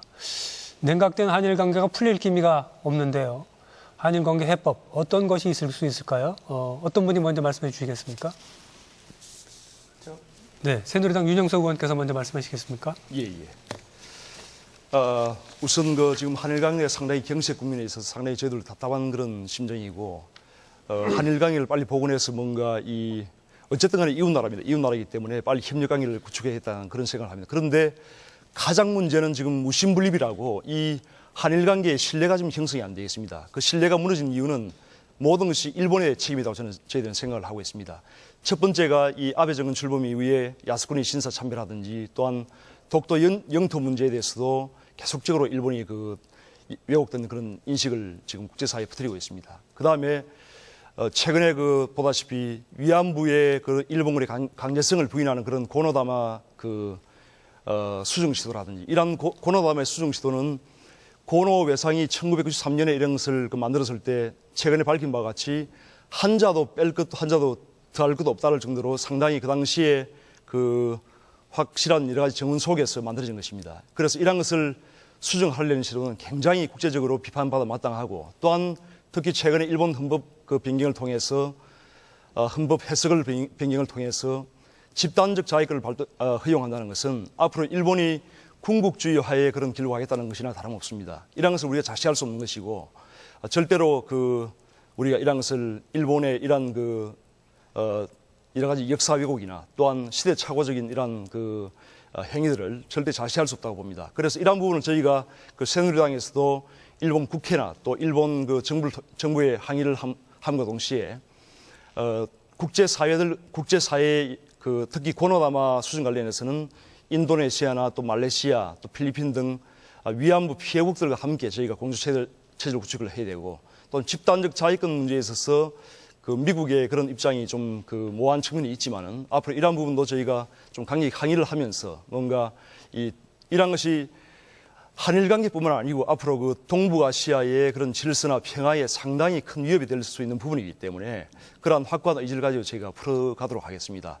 앞으로 내년이 지금 2015년인데 2015년이 그 한일 수교 50주년이 되는 해입니다. 이 50주년이 되는 해에 뭔가 한일 관계 새로운 돌파구를 찾아서 뭔가 한일 관계의 어떤 경제적 국면을 풀고 앞으로 이 동북아의 그런 평화와 공동 분쟁을 위해서 뭔가 한국과 일본이 같이 기여할 수 있는 그런 방향으로 저희가 모색을 해야 되고 이러한 부분을 정부와 함께 저희가 추진을 하도록 하겠습니다. 네, 통합진보당 이상규 의원께서 시간이 좀 많이 남으셨는데 좀 말씀하시겠습니까? 예, 지금 새누리당 유현석 의원께서 미국의 입장이 좀 모호하다고 했는데 사실은 모호한 게 아니라 일본의 집단적 자위권에 관련해서는 아주 명확하죠. 그것에 대해서 환영하는 이런 그 의견을 발표한 바가 있고요. 사실은 1952년에 미국의 NSC 125번 문서에 다음과 같은 이야기가 나옵니다.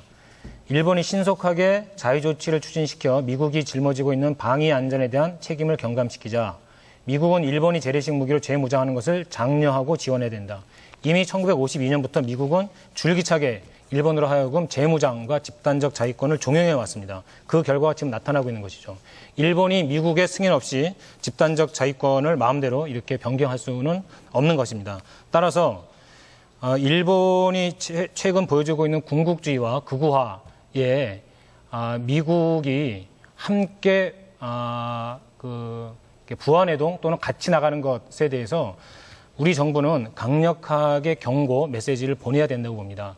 미국이 한반도에서 또는 동북아에서 긴장을 고조시키는 이런 행동을 하게 그냥 놔둬서는 안 된다고 봅니다. 그 한일 관계가 경색이라고 했는데 저는 한일 관계가 경색돼 있다고 보지 않습니다. 일본이 스스로 지금 극우화의 길로 나가고 있는 것뿐이죠. 이것을 해결하기 위해서 김관진 전 국방장관 같은 경우는 이런 그 망발을 하셨는데 집단적 자위권은 일본이 알아서 할 문제다. 그렇다면 우리가 왜 외교를 하겠습니까? 왜 우리가 이웃나라라고 하는 이런 말을 하겠습니까? 분명히 일본에 대해서 대한민국 정부는 할 말을 해야 됩니다. 그러기 위해서라도 일본 내의 평화헌법 구조를 지키려고 하는 여러 시민단체와 시민들 세력이 있습니다. 그리고 정치권에도 그렇게 평화를 지키려고 하는 이런 분들이 많이 있습니다. 이분들과 적극적인 외교를 추진해 나가는 것이 필요하다라고 생각을 하고요.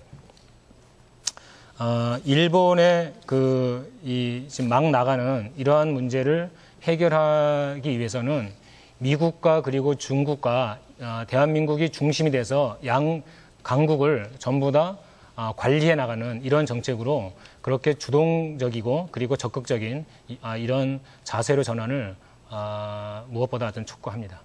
네, 이어서 새정치민주연합 박범계 의원 말씀하시겠습니까? 시간이 많이 남아있지 않으시니까요. 짧게 말씀하시면 좋겠습니다.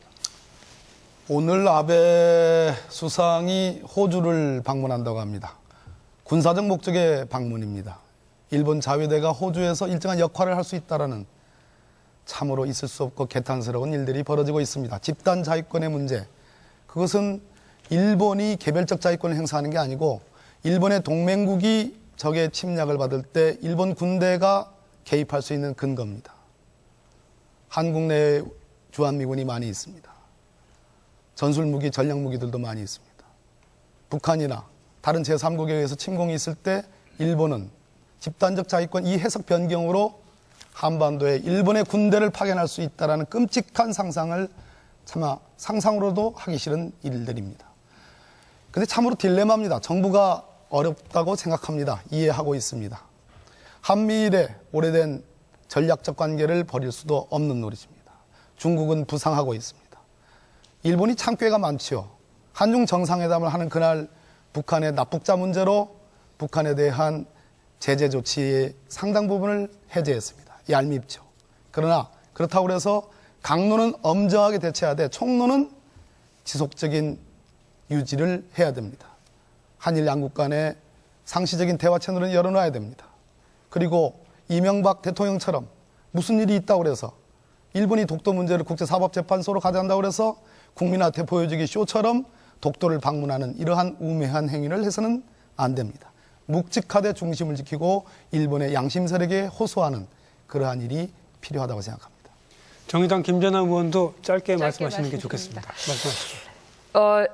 일본 정부 고노다마 수정 그리고 집단자 이권 이렇게 발동하려고 하는 그야말로 전쟁할 수 없는 나라가 전쟁할 수 있는 나라로 일본의 자유대가 한반도까지 올 수 있다는 이 끔찍한 상황, 강력한 경고 메시지 그리고 보내는 거 당연하다고 생각합니다. 그러나 강력한 경고와 이 경색으로만 해결될 수 없다고 생각합니다. 결과적으로 외교는 평화적으로 풀어야 되고 동북아는 상호 공존할 수 있는 체계로 가야 되지 않겠습니까?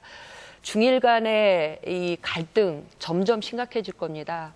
중국이 생각구 열도를 넘어서 태평양까지 계속 확장하고 여기에 일본 마찬가지로 군사적으로 굉장히 긴장하는 대단히 위험천만한 위협적인 그런 상황들이 될 텐데 여기에 한일 관계까지 긴장이 되었을 때 동북아는 정말 한치 앞을 내다볼 수 없을 것 같습니다. 이럴 때 저는 그야말로 평화, 애호의 뜻을 갖고 있는 다양한 채널들이 작동돼야 한다고 생각합니다. 국회는 물론이거니와 민간 외교 채널도 작동이 돼서 한국 정부로 하여금 외교 채널을 닫지 않고 열어놓을 수 있도록 하는 평화 아젠다뿐만 아니라 동북아 한일 간에는 또 풀어야 할 과제가 많습니다. 제가 관심 갖고 있는 탈핵 의제, 환경 의제까지 이런 여러 다양한 채널을 통해서 일본과 풀 수 있는 그런 의제와 채널 이게 작동되었을 때 또 한국 정부로 하여금 박근혜 대통령으로 하여금 일정한 운신의 폭을 가지고 협상 카드를 가지고 한일 관계를 더 이상 경색시키지 않을 수 있도록 할 수 있는 가능성이 열린다고 보고 있습니다. 네, 지금 주변 국가의 외교정책 방향에 대한 토론 진행하고 있는데요. 외교정책 방향 토론 마치기 전에 한 가지만 더 다뤄보고 이번 주제 토론 마치겠습니다. 처음에 제가 도입부에서 말씀드린 것처럼 우리 외교정책에 대한 평가가 필요할 것 같은데요. 우리 정부가 무엇을 잘했고 무엇을 잘못해왔는지 간단하게 평가를 해봤으면 좋겠습니다. 먼저 어느 분께서 해주시겠습니까? 제가 간단하게 먼저. 예, 박범계 새정치민주연합 박범계 의원께서 먼저 평가를 해주시겠습니다. 지금 박근혜 정부의 외교정책은 총론 이해합니다. 그러나 강론에서는 점수를 후하게 드릴 수 없습니다. 아베 수상이 지금 2007년도에도 수상을 했습니다. 이분은 지속적으로 집단적 자위권을 얘기하던 사람입니다. 헌법 개정을 명문적으로 시도하려다가 불가능하니까 해석을 통해서 지금 집단적 자위권을 얘기하고 있고 고노다마 수정 얘기하고 있는 사람입니다. 아베노믹스가 실패하니까 결국은 인기를 어느 정도 그래도 유지하려고 하는 일종의 우경화 전략이라고 저는 봅니다. 그런데 박근혜 정부에서 아베 정부에 대한 경고를 한국에 와 있는 일본 대사를 18번 초치한 것 외에는 다른 외교적인 수단을 쓴 적이 없습니다. 최소한 한 번쯤은 일본에 가 있는 한국 대사를 송환하든지 더 강력한 조치를 취했어야 됩니다. 총론은 이해하고 어쩔 수 없다고 치더라도 강론에 있어서는 좀 더 원칙적인 대응이 필요했다 이렇게 생각합니다. 네, 이어서 그러면 정의당 김재남 의원께서 말씀하시겠습니까?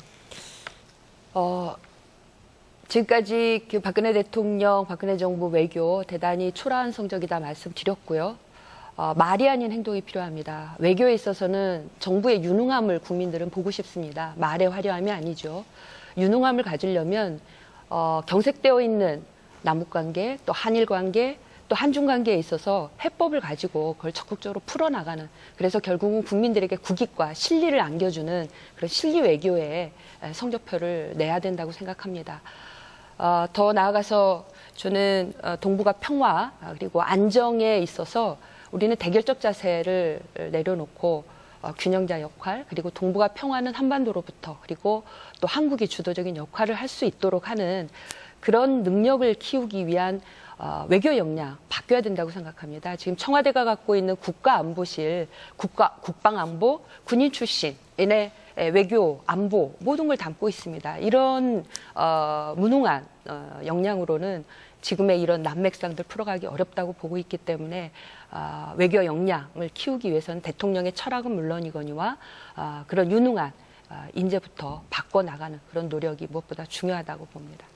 네, 통합진보당 이상기 의원 말씀하시겠습니다. 예, 잘한 점부터 말씀드리면 한반도 프로세스라고 신뢰 프로세스라고 이야기할 수 있습니다. 개성공단, 이산가족, 상봉동 어쨌든 아주 어려운 과정에서 안정적으로 남북 관계를 그나마 이만큼 끌어왔다. 저는 잘했다고 보고요. 드레스덴 선언이라거나 이런 성과를 모아서 그 아시아 경기 때 남과 북이 함께 응원하고 경기에 참여하는 이렇게 꼽혀 나갔으면 좋겠다. 제안을 드리고요.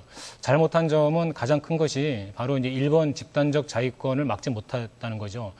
이것을 막아야 할 우리 입장에서 막기는커녕 오히려 실탄을 지급받음으로써 물꼬를 터준 이런 말도 안 되는 일, 그리고 더 나아가서는 친일 발언을 한 그런 사람을 총리 후보로 내정을 해서 일본으로부터 조롱을 받는 이런 국가 체면을 완전히 이렇게 깎인 일, 이런 것 등은 박근혜 정부가 크게 반성하고 고쳐야 될 점이라고 봅니다. 네, 이어서 새누리당 유정석 의원 말씀하시죠. 예, 지금 그 일본의 그런 여러 가지 지금 시대착오적인 행위들로 인해서 상당히 지금 걱정을 하고 있는데요. 이러한 부분은 이제 결국은 국제사회의 어떤 공조가 상당히 중요하다고 생각을 합니다. 그래서 우선 미국에서 볼 때 미국 국내의 여러 가지 지식인들이라든지 또한 이론 주도층을 통해서 일본의 이러한 그 집단적 자위권 허용이라든지 또한 고노다마 수정 등 이러한 시도들에 대해서 상당히 좀 여론을 환기함으로써 미국 정치인들의 그런 그 시각을 좀 바꿀 필요가 있고, 또한 그 중국과는 그 일본의 이런 집단적 자유권이나 고노다마 수정 시도에 대해서 상당히 같은 공동의 그런 이해관계를 가지고 있는 것이 사실입니다. 그래서 최근에 시진핑 중국과 주석의 방안에서도 보다시피 이러한 부분에 있어서 같이 공동보좌를 취함으로써 일본이 집단적 자위권 허용이나 발동을 통해서 앞으로 이 지역 내에서 어떤 평화를 깨지 않도록 뭔가 중국과 철저한 그 공조를 통해서 우리가 압박을 해야 되고, 또한 그 고노다마 수정 등 이러한 역사 왜곡에 대해서도 중국과 함께 그런 국제사회에서 함께 그 일본의 여러 가지 그런 이러한 시도들에 대해서 저희가 그 항의를 하고 또한 압박을 하고 또 국제사회의 여러 가지 그 여론을 환기시켜야 된다고 봅니다.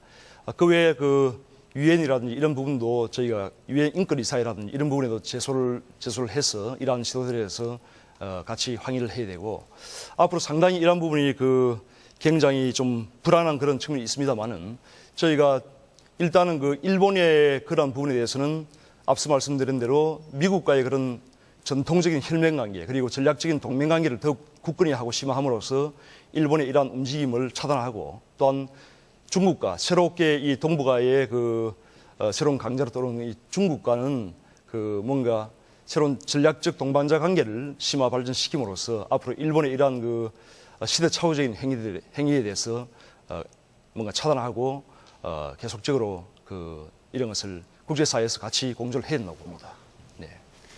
네, 주변 국가의 외교정책 방향에 대한 토론, 특히 한중일 관계에 대해서 지금 토론하고 있습니다. 토론 마치면서요, 마지막으로 주변 국가의 외교정책 방향이라는 소주제에 대한 마무리 발언 한 1분씩만 듣도록 하겠습니다. 발언 시간이 많이 남은 통합진보당 이상기 의원부터 먼저 시작하시죠. 저는 필요한 얘기 다 했습니다. 외교정책 방향에 대한 마무리 발언만. 네, 저는 필요한 얘기 다 했습니다. 예. 알겠습니다. 그러면 새누리당 유정석 의원 하시겠습니까? 예, 이 사실 그 앞서 모든 그 의원님께서 말씀을 하셨지만은 그 최근에 동북아시아 정세가 상당히 긴박하게 돌아가고 있습니다. 그 중국의 급성장과 또 일본의 그런 군국주의화 시도, 또 미국의 그런 아시아 중심으로의 핵이, 그 다음에 중국과 일본의 생각구 열도를 둘러싼 그런 영토 분쟁, 또 한국과 일본의 그런 독도 분쟁 등 수많은 난제들이 지금 우리 앞에 그 사이에 있습니다. 이런 상황에서 뭔가 그 우리가 중심을 가지고 의연하게 대처하는 부분도 상당히 중요하다고 생각합니다. 그래서 앞으로 그 미국과 그런 전략적 동맹 관계를 우리가 다 확실하게 그 다져야 된다고 보고, 또 중국과 앞서 말씀드린 대로 중국과의 그런 전략적 그 관계를 계속 심화 발전시켜야 된다고 생각합니다. 네, 이어서 그러면 새정치민주연합 박범계 의원 말씀하시겠습니까? 이제 외교와 이제 북한 문제인데요. 우리가 가장 그 외교적인 또는 북한과에 관련해서 가장 위기가 고조됐을 때가 한번 생각을 해보십시오. 이명박 정부 때 천안함 피격이 있었고 그리고 연평도 포격이 있었습니다. 그리고 이명박 정부와 박근혜 정부로 넘겨가는 그 상황에서 위기도 있었습니다. 북한의 핵개발, 그 핵실험이 있었습니다. 저는 그렇게 생각합니다. 제가 오늘 강조드리는 것은 한국 정부, 한국의 역할론입니다. 육자회담에서 한국의 역할, 동북아 균형자 역할을 할 수 있습니다. 전략적 가치가 한국이 그만큼 높아졌습니다. 그런데 전제 조건이 있습니다. 외국에 남북 문제를 맡겨놓을 것이 아니라 우리가 남북 간의 신뢰 회복과 대화가 필요하다는 겁니다. 적어도 이명박 정부의 비핵 개방 3천보다는 박근혜 정부의 한반도 신뢰 프로세스는 진전된 것입니다. 더더군다나 드레스덴 선언까지 썼습니다. 그런 점을 우리 정부가 잘 헤아려 줬으면 좋겠습니다. 네, 그러면 정의당 김재남 의원 말씀하시겠습니다. 시간을 아껴야 되겠습니다. 마지막으로 그러면 김재남 의원도 다음 기회에 또 얘기하시는 걸로 하고요. 이 정도에서 그러면 주변국가 외교정책 방향에 대한 토론 마치도록 하겠습니다. 지금부터는 그동안 오래 움직이지도 못하고 기다리셨는데요. 토론을 현장에서 지켜보신 청중과 토론자 간에 대화하는 시간을 좀 갖도록 하겠습니다. 오늘 토론회를 지켜보신 소감도 좋고요. 또 당부의 말씀도 좋습니다. 질문하실 게 있으시면 질문도 좋습니다. 발언하실 분은 손을 들어주시기 바랍니다. 네, 자기소개 간단히 해주시고요. 발언해 주시기 바랍니다. 저는 대학원생 권솔이라고 합니다. 오늘 토론 잘 봤는데요. 몇 가지 당부의 말씀 좀 드리고 싶습니다. 세월호 참사와 후속 대책에 대해서 늦었지만 정치권에서 굉장히 많은 관심을 보이는 것에 대해 국민의 한 사람으로서의 굉장히 좀 다행이라고 생각을 하고 있습니다. 그나마 다행이라고 생각을 하고 있는데요. 다만 이 미약한 관심도 이 보궐선거가 끝나고 나면 그 공허한 정치적 수사로 끝나지 않을까 하는 걱정이 좀 있습니다. 이 부분에 대해서 이 많은 정치인들이 정치꾼으로서가 아니라 헌법상 어느 정도 의무가 있고 책임이 있는 정치인, 국회의원으로서의 모습을 좀 보여주시길 국민의 한 사람으로서 간곡히 부탁드립니다. 네, 청중들의 질문을 더 듣고요.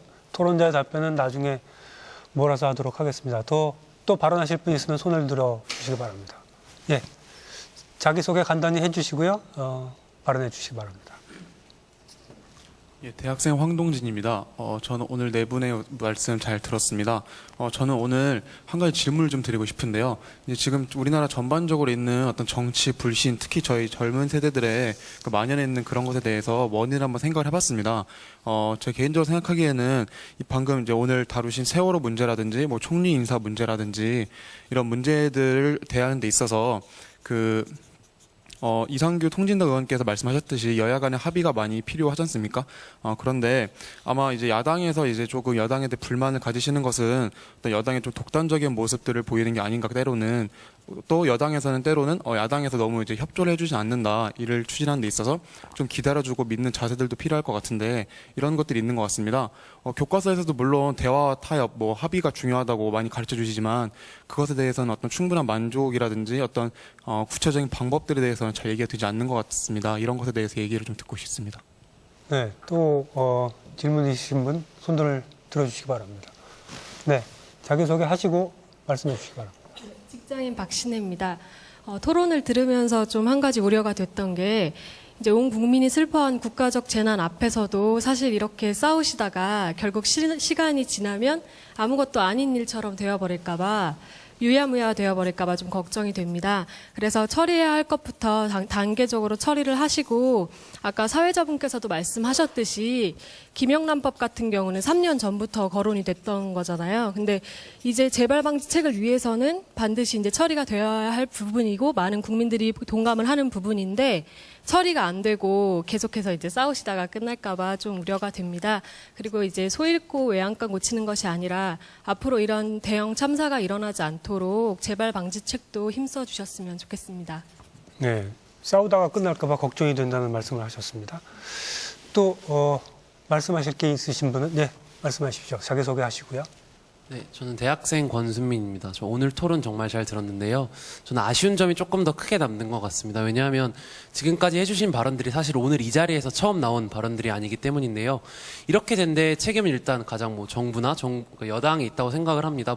인사파행, 인사참극, 또 예로 들 수도 있고, 뭐 세월호 조사, 국정조사, 뭐 파행으로 지금 이끌어가고 계신다고 생각을 하는데, 일단 그 점에 있어서 그러니까 여당이 좀 반성을 하셔야 되는 게 아닌가라는 당부의 말씀을 드리고 싶고요. 그리고 그러니까 이런 사태가 온 책임에는 야당의 책임도 굉장히 크다고 생각을 합니다. 어떤 정부 여당의 동반자로서나 경쟁자로서나 견제자로서 역할을 다하지 못했기 때문에 정부 여당이 이런 행태를 보이는 것이 아닌가라는 생각이 들기 때문에 야당도 조금 더 분발해 주시길 당부드리고 싶고요. 또 외교의 문제에서도 아까 정의당 국회의원님이 지적해 주셨다시피 좀 화려한 말의 외교가 아니라 좀 실리를 찾는 외교, 또 화려한 옷의 외교가 아닌 조금 더 실리를 찾는 외교를 해주시길 바라고, 특히 이런 일본 문제나 뭐 동북아, 뭐 미국과 중국을 둘러싼 문제에 있어서 좀 끌려가는 것이 아니라 대한민국이 좀 주도할 수 있는 외교를 펼쳐주시기를 당부드리고 싶습니다. 네, 감사합니다. 여야가 다 책임이 있다는 말씀을 하셨어요. 이쯤에서 일단 토론자들의 답변을 듣고 다시 또 청중들의 말씀을 듣는 순서로 가도록 하죠. 먼저 어느 토론자께서 먼저 말씀하시겠습니까? 네, 새누리당 윤영석 의원께서 먼저 말씀하시겠습니다. 예, 그 질문하신 그 분들의 그러한 그 견해를 상당히 저희가 그 수용을 하면서 오늘 아무래도 그 정치에 대한 그런 불신이 크다, 또 여야 간의 그런 그 뭔가 위화무에 되지 않을까 하는 그런 걱정을 하신 데 대해서 상당히 좀 뼈아픈 그런 반성을 합니다. 저희가 그 지금 세월호 이후에, 참사 이후에 국가 개조 그리고 새로운 대한민국을 만들어야 된다는 것은 사실 이것은 여당이나 야당을 떠나서 우리 국가적인 과제입니다. 이것은 국민의 명령이고, 그래서 앞으로 이러한 것은 물론 지금 바람직한 최종 결론을 내는 과정에서 여야 간에 좀 이견이 있고 서로 간에 다툼이 있는 것은 분명하지만은 그러한 과정을 거쳐서 정말 우리 대한민국을 위해서 뭔가 바람직한 그런 국가의 어떤 모습을 우리가 도출을 해야 되고, 또한 여러 가지 입법 과제라든지 이런 부분도, 또 진상규명이라든지 이런 부분도 분명히 저희가 여야 간의 그런 협력 속에서 좋은 결론이 저희들은 나올 거라고 생각을 합니다. 앞으로 꼭 그렇게 해서 여러분들께 보여드리겠습니다. 네. 네, 이어서 새정치민주연합 박범계 의원 말씀하시겠습니다. 네, 어느 분께서 730 보궐선거가 끝난 뒤에 결국은 모든 것은 다 잊혀지고 무책임하게 아무것도 하는 일 없이 국회가 끝내지 않겠느냐, 그리고 야당도 일정 부분 책임이 있다, 그런 지적에 대해서 무겁게 받아들입니다. 결코 그렇게 돼서는 안 되겠습니다. 그런 차원에서 여야는 매주 월요일에 지금도 회의를 하고 계실 것 같네요. 여야 원내대표 간 회동을 정례화했습니다. 국회의 산적한 현안에 대해서 머리를 맞대고 얘기를 해왔습니다. 그 결과로서 제때에 국회의원 구성을 만들었습니다. 마련했습니다. 이제 세월호 특별법과 정부조직 개편, 김영란법 통과, 이것이 중요한 화두입니다. 오는 10일에 대통령께서 여야 원내대표 정책위 의장을 초청해서 회동을 합니다. 국회 현안들에 대해서 머리를 맞대고 좋은 결론이 저는 도출될 거라고 생각합니다. 대통령의 그동안의 불통의 그런 자세들에 대해서 야당이 지적을 했고 국민들이 불편해했습니다. 그러나 어느 정도 이 회동으로 그러한 오해는 좀 불식이 될 거라고 생각합니다. 이러한 회동이 조금 더 자주 여야 당대표는 물론이고 원내대표 그렇게 좀 조기에 정례화됐으면 좋겠다 하는 그런 바람을 갖고 있습니다. 가장 중요한 것은 730이든 어떠한 정치 행사에 휘둘리지 않도록 저희 새정치연합, 새누리당, 그리고 여기 있는 두 야당 뿐만 아니라 모두 다 국민 여러분들이 함께 합심해서 반드시 이번에는 세월호 특별법을 통과시켜야 되겠고 김영란법도 통과를 시켜야 되겠습니다. 네, 정의당 김재남 의원 말씀하시겠습니까?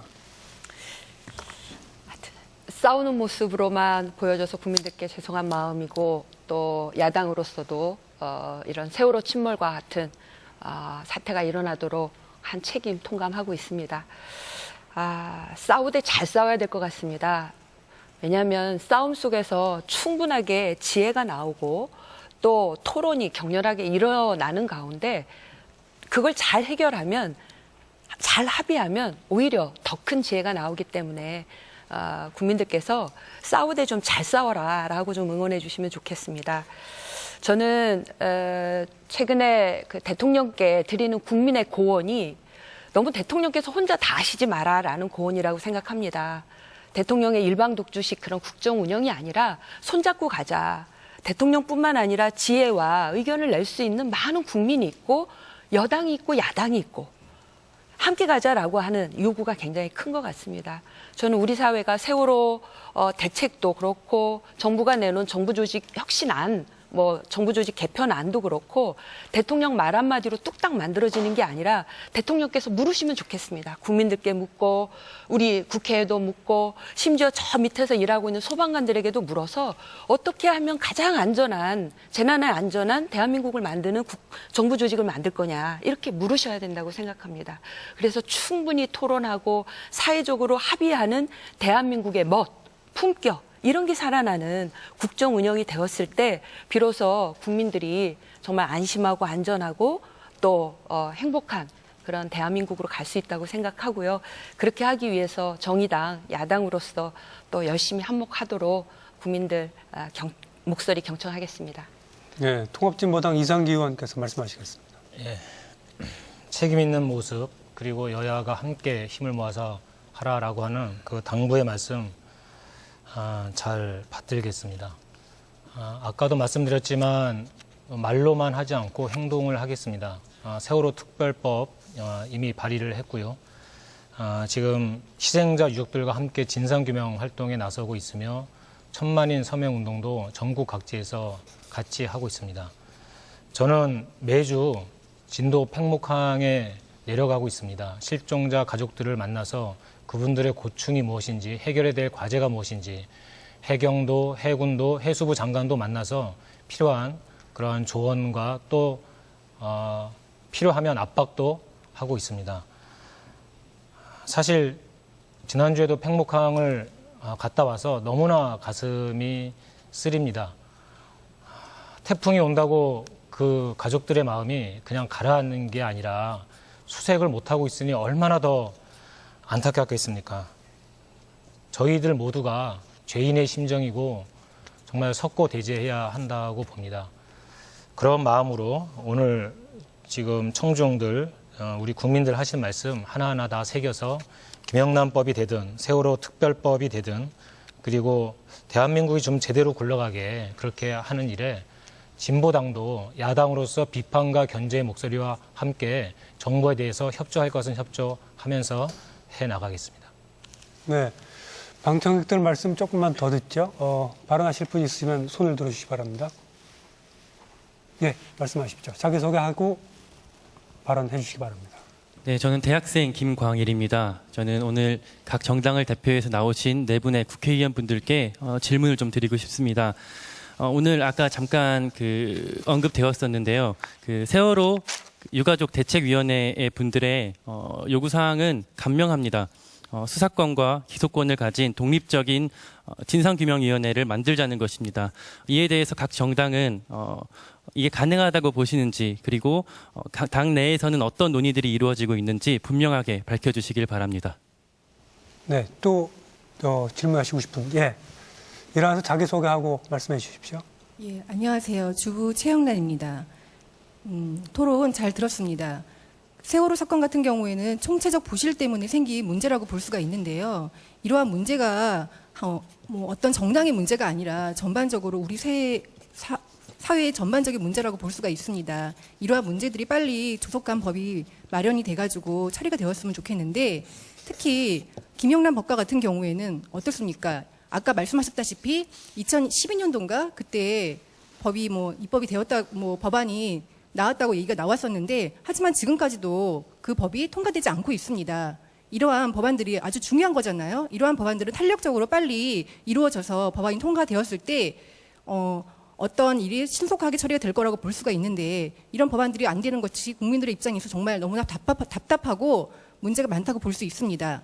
여러분들이 힘을 모아가지고 이러한 법안들이 실현될 수 있도록 도와주셨으면 감사하겠습니다. 예, 아까 세월호 특별법 문제를 얘기하면서도 이 문제가 잠깐 나왔었죠. 독립적인 진상규명위원회가 가능하겠냐는 질문이 나왔습니다. 이 문제 포함해서 답변을 해주셨으면 좋겠습니다. 먼저 새누리당 윤영석 의원께서 말씀하시겠습니까? 예, 말씀드리겠습니다. 세월호 특별법의 진상규명위원회가 이제 상당히 중요한 그런 기능을 하게 됩니다. 이게 지금 수사권을 줄 것인지 하는 문제는 여야 간에 조금 이견이 생기고 있는데 저희들도 열린 마음으로 지금 그러한 안을 검토를 하고 있는 중입니다. 다만 일이 생길 때마다 모든 사건의 어떤 진상규명에 있어서 그 위원회에다가 수사권을 주거나 하는 것은 일반적인 사법체계와 조금 그런 문제가 생길 수 있는 측면이 있기 때문에 이러한 것은 좀 더 그 전문가들이나 또는 정부 관계자들 그리고 여야 간에 뭔가 좀 심도 깊은 그런 논의를 통해서 앞으로 좀 협의를 해야 된다고 생각을 합니다. 그리고 방금 말씀하신 그 김영란법 관련해서는 아까도 말씀드렸지만은 저희가 사실 새누리당에서도 원안의 취지를 가지고 통과를 시킨다는 것이 가장 저희가 지금 주장을 하고 있는 부분입니다. 그래서 최대한 그 하반기 국회에서 가장 빠른 시간 내에 이것을 통과시키겠다는 것이 새누리당의 확고한 그런 입장이라고 말씀드리겠습니다. 네, 새정치민주연합 박범계 의원 말씀하시죠. 네, 대학생 한 분의 질문 좋은 질문이라고 생각합니다. 수사권, 기소권을 진상규명위원회에 두자라는 게 유가족 대책위원회의 요구입니다. 저희 새정치민주연합은 진상규명 파트와 그리고 피해자 지원 대책 파트, 의사상자를 포함해서요. 그런 것을 하나의 단일법으로, 단행법으로 이번에 만들었습니다. 특히 세월호 진상규명을 위한 그 위원회에는 민간인들을 포함시킵니다. 그리고 특별사법경찰관이라고 있습니다. 지금 우리나라 수사권은 경찰의 수사권과 검찰의 수사권으로 이렇게 이원화되어 있는데 수사 지휘권을 검찰이 갖고 있다 보니까 전반적으로 수사는 검사가 하는 것으로 되어 있습니다. 저희 안에는 적어도 사법경찰관에 준하는 강제수사권을 줘야 된다는 것이 저희 안입니다. 그래서 지금 세월호 진상규명을 위한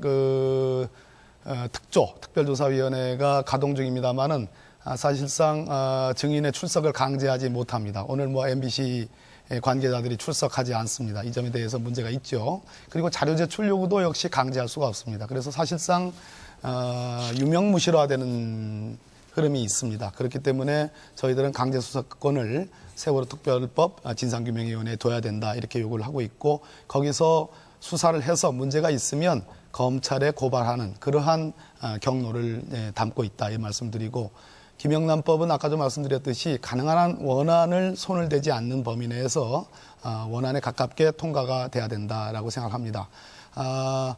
공직자 부패가 제가 누누이 말씀드렸듯이 공직자가 대한민국의 청렴한 문화를 선도한다는 그런 차원에서 요구되는 거기 때문에 박근혜 대통령께서 지난번 7월 며칠인가 불과 며칠 전에 수석비서관 회의에서 정치권과 고위직 공무원들에 한해서 일단 시범 실시를 해보자라는 그런 말씀에 대해서는 동의하기 어렵습니다. 다만 지금 현재 공무원 행동 강령에 나와 있는 3만 원과 같은 어떤 사람인지라 어쩔 수 없는 일시 어떤 친교적인 사교적인 또 예의적인 차원에서의 그러한 교류와 어떤 이런 밥을 같이 먹는다든지 그런 정도는 숨통을 틔워줘야 된다. 지금 김영란법 원안에도 그렇게 되어 있습니다. 사회상규에 반하지 않으면 문제가 안 된다.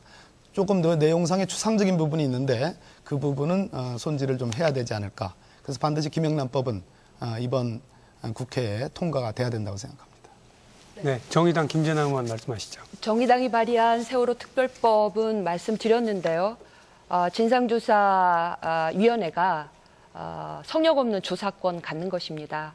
그리고 성역 없는 조사권을 가지고 자료 요청은 물론이거니와 국회 국정조사처럼 청문회를 개최할 수 있도록 하는 권한을 부여하는 것이고요. 또 위원회에 특별검사를 두어서 특별위원회가 요구하는 수사에 관해서는 특별검사로 하여금 특별수사를 할 수 있도록 수사권을 사실상 부여하는 이런 내용을 담고 있습니다. 여야가 세월호 특별법에는 이견이 없다라고 얘기를 하고 있습니다. 그렇다면 유가족 가족대책위원회 그리고 또 우리 국민들이 원하는 바로 엄정한 조사와 수사가 이루어질 수 있는 진상조사위원회 중심의 활동 세월호 특별법 반드시 합의해서 처리할 수 있도록 새누리당의 적극적인 역할 부탁드리고요. 김영란법은 대가성이 입증되지 않더라도 반드시 공직자가 일정한 금액의 뇌물을 받거나 향응을 수수하면 엄중하게 법에 따라 처벌해야 마땅하다고 생각합니다. 저는 또 더 나아가서 우리 사회의 이 또 부패 비리에 근저에 있는 관료 마피아들의 비리를 뿌리 뽑기 위해서 공직자윤리법 개정을 하고 있습니다. 공직자들이 자신의 일정한 특권과 권한을 가지고 유관 기관에 들어가서 재취업해서 일정한 이권을 나눠 먹는 그런 또 뿌리 또한 뽑기 위해서 공직자윤리법, 김영란법 개정에 국민들 요구처럼 하루속히 이루어질 수 있도록 최선을 다하겠다 말씀드리겠습니다. 네, 통합진보당 이상규 의원 순서입니다. 네, 말씀하신 것처럼 세월호 특별 법안에는 진상규명, 책임자 처벌, 피해 보상, 그리고 재발 방지 이렇게 4가지가 담겨야 합니다.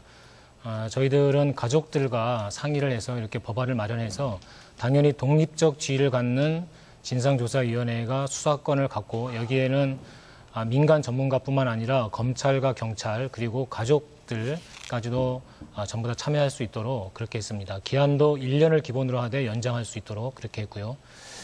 이런 진상규명 활동과 함께 여기에 앞서서 사실 돼야 할 것은 제가 오늘 계속 강조하지만 11분의 실종자 전원 조기 수습을 하는 것입니다. 저희가 절대로 놓치지 말아야 할 것, 단 한 명의 국민도 저희는 그냥 잃어버릴 수가 없습니다. 반드시 찾아야 하고 대한민국이 살아있음을, 대한민국이 작동하고 있음을 이 과정에서 보여줘야 된다고 생각을 합니다. 대통령께 그리고 박근혜 정부가 전면적으로 이 부분에 대해서 나서주길 다시 한번 촉구하고요. 김영란법이라거나 아까 얘기하는 부패방지법 그리고 공직자윤리법 이런 것에 대한 제정 그리고 강화는 당연히 해야 될 것이라고 보고 어쨌든 야당도 힘을 모아서 함께 해 나가겠습니다.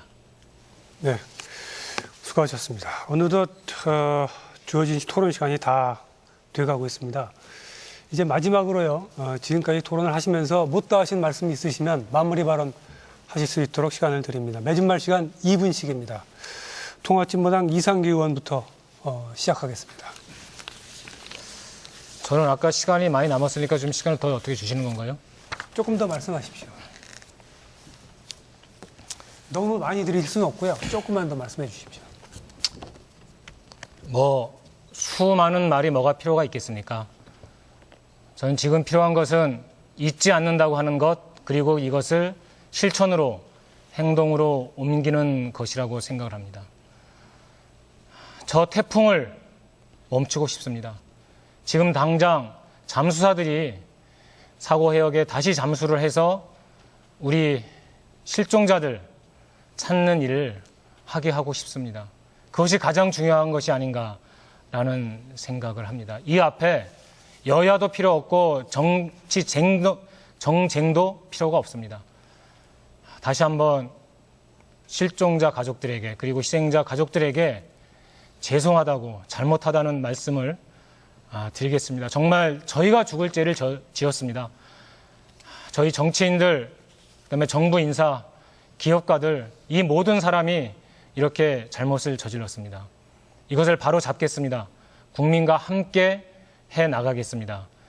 내적으로는 세월호 참사의 슬픔이 지금 분노로 변해가고 있고 외적으로는 한반도를 둘러싼 외교전쟁이 치열하게 벌어지고 있습니다.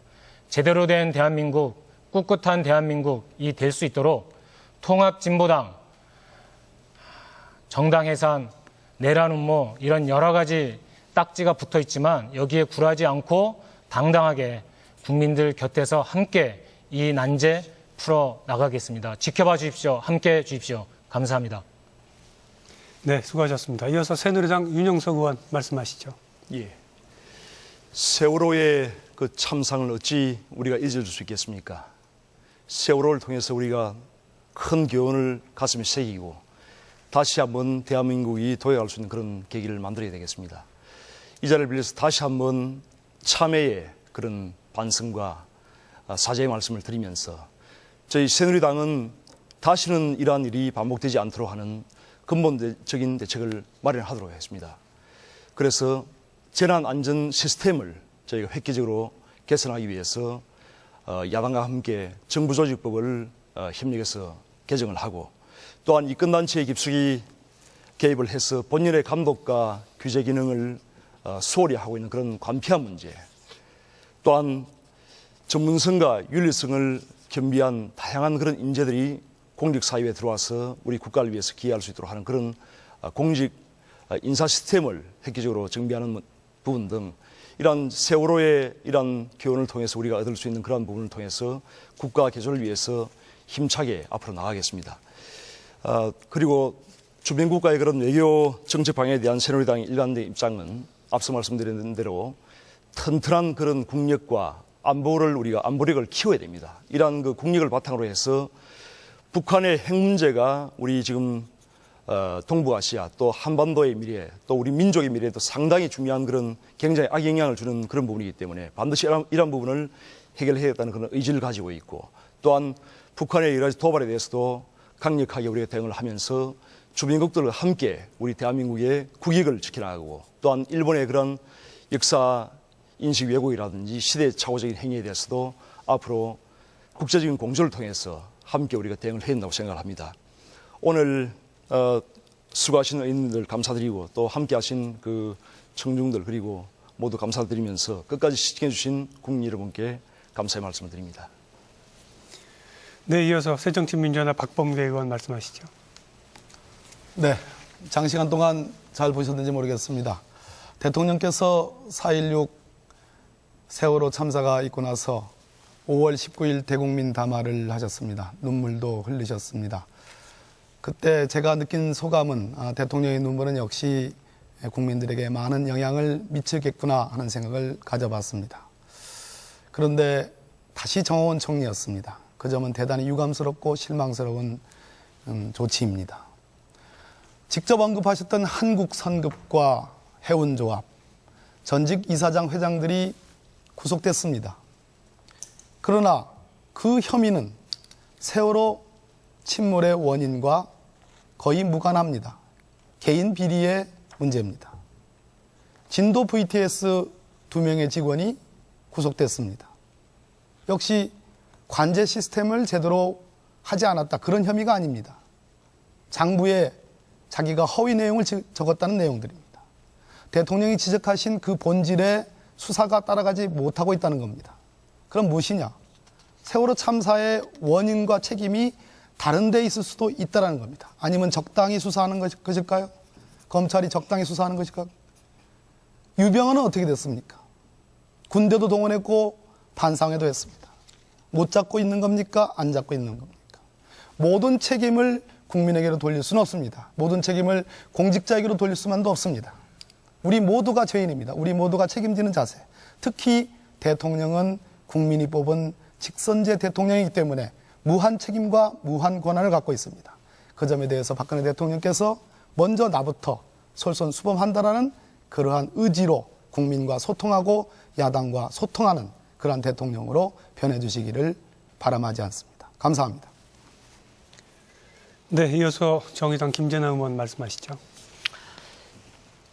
총체적인 부실 앞에 우리 국민들께서 국가란 무엇인가 의문을 갖고 계십니다. 이제 우리 정치권이 또 대통령께서도 답을 드려야 할 때입니다. 당장 답을 드리기에는 우리가 아직 해결해야 할 일이 많은 것 같습니다. 무엇보다도 세월호 침몰 참사 철저한 성역 없는 조사를 통해서 진상규명 이루어져야 되고 다시는 이런 일이 재발되지 않도록 하는 안전대책 또 안전사회로의 대전환 이걸 통해서 우리 국민들께 답을 드려갈 것입니다. 하지만 그 답은 정치권 일방으로 또는 대통령께서 뚝딱 내는 것이 아니라고 생각합니다. 너무나 일방독주식의 국정운영 방식 문제제기하고 있습니다. 국민들께 지혜를 구하고 국민들이 참여할 수 있도록 소통의 통로를 열고 야당이 가지고 있는 힘과 또 능력도 함께 구하는 먼저 손을 내미는 그런 국정운영 방식으로 바뀌었을 때 대한민국이 안전사회로 대전환을 할 뿐만 아니라 사회적으로 서로 토론하고 합의하는 그런 정말 먹과 품격이 있는 대한민국으로 바뀔 거라고 생각합니다. 하나 더 말씀을 드리면 우리는 안전에 대한 개념이 좀 바뀌어야 될 것 같습니다. 국가안보실을 얘기를 드렸는데 우리의 안보는 너무 국방안보, 방위안보에만 치중되어 있습니다. 사회, 경제, 환경에 있어서의 안보, 국민들의 생명과 안전을 지키는 게 국가의 안보의 핵심이 되어야 합니다. 이렇게 안보 개념을 넓히는 의미에서 그야말로 안전사회로의 대전환이 중요하다고 생각하고요.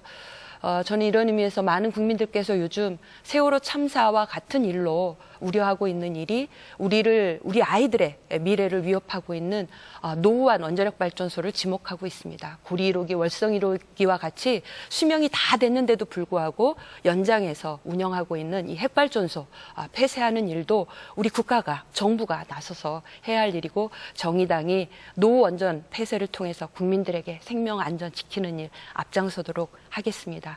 경청해 주셔서 감사합니다. 네, 수고하셨습니다. 오늘 토론회 어떻게 보셨습니까? 사실 사는 게 고달프고 힘들어도요, 변화에 대한 희망만 있다면 견뎌낼 수 있다고 합니다. 정말 힘들어지는 건 그 희망마저 사라질 때겠죠. 국가 시스템 개혁, 국가 운영체계의 개혁에는 기득권의 포기와 새로운 시각이 필요합니다. 물론 가장 시급한 일은 잃어버린 신뢰를 회복하는 일이 될 겁니다. 오늘 대한민국 어디로 가야라는 무거운 주제로 마련된 2014년도 제1차 정당정책 토론회는 여기까지입니다. 지금까지 열띤 토론을 해주신 네 분 토론자분께 감사드리고요. 오늘 토론에 적극적으로 참여해주신 방청객 여러분께도 감사드립니다. 지금까지 시청해주신 많은 분께도 감사의 말씀드립니다. 고맙습니다.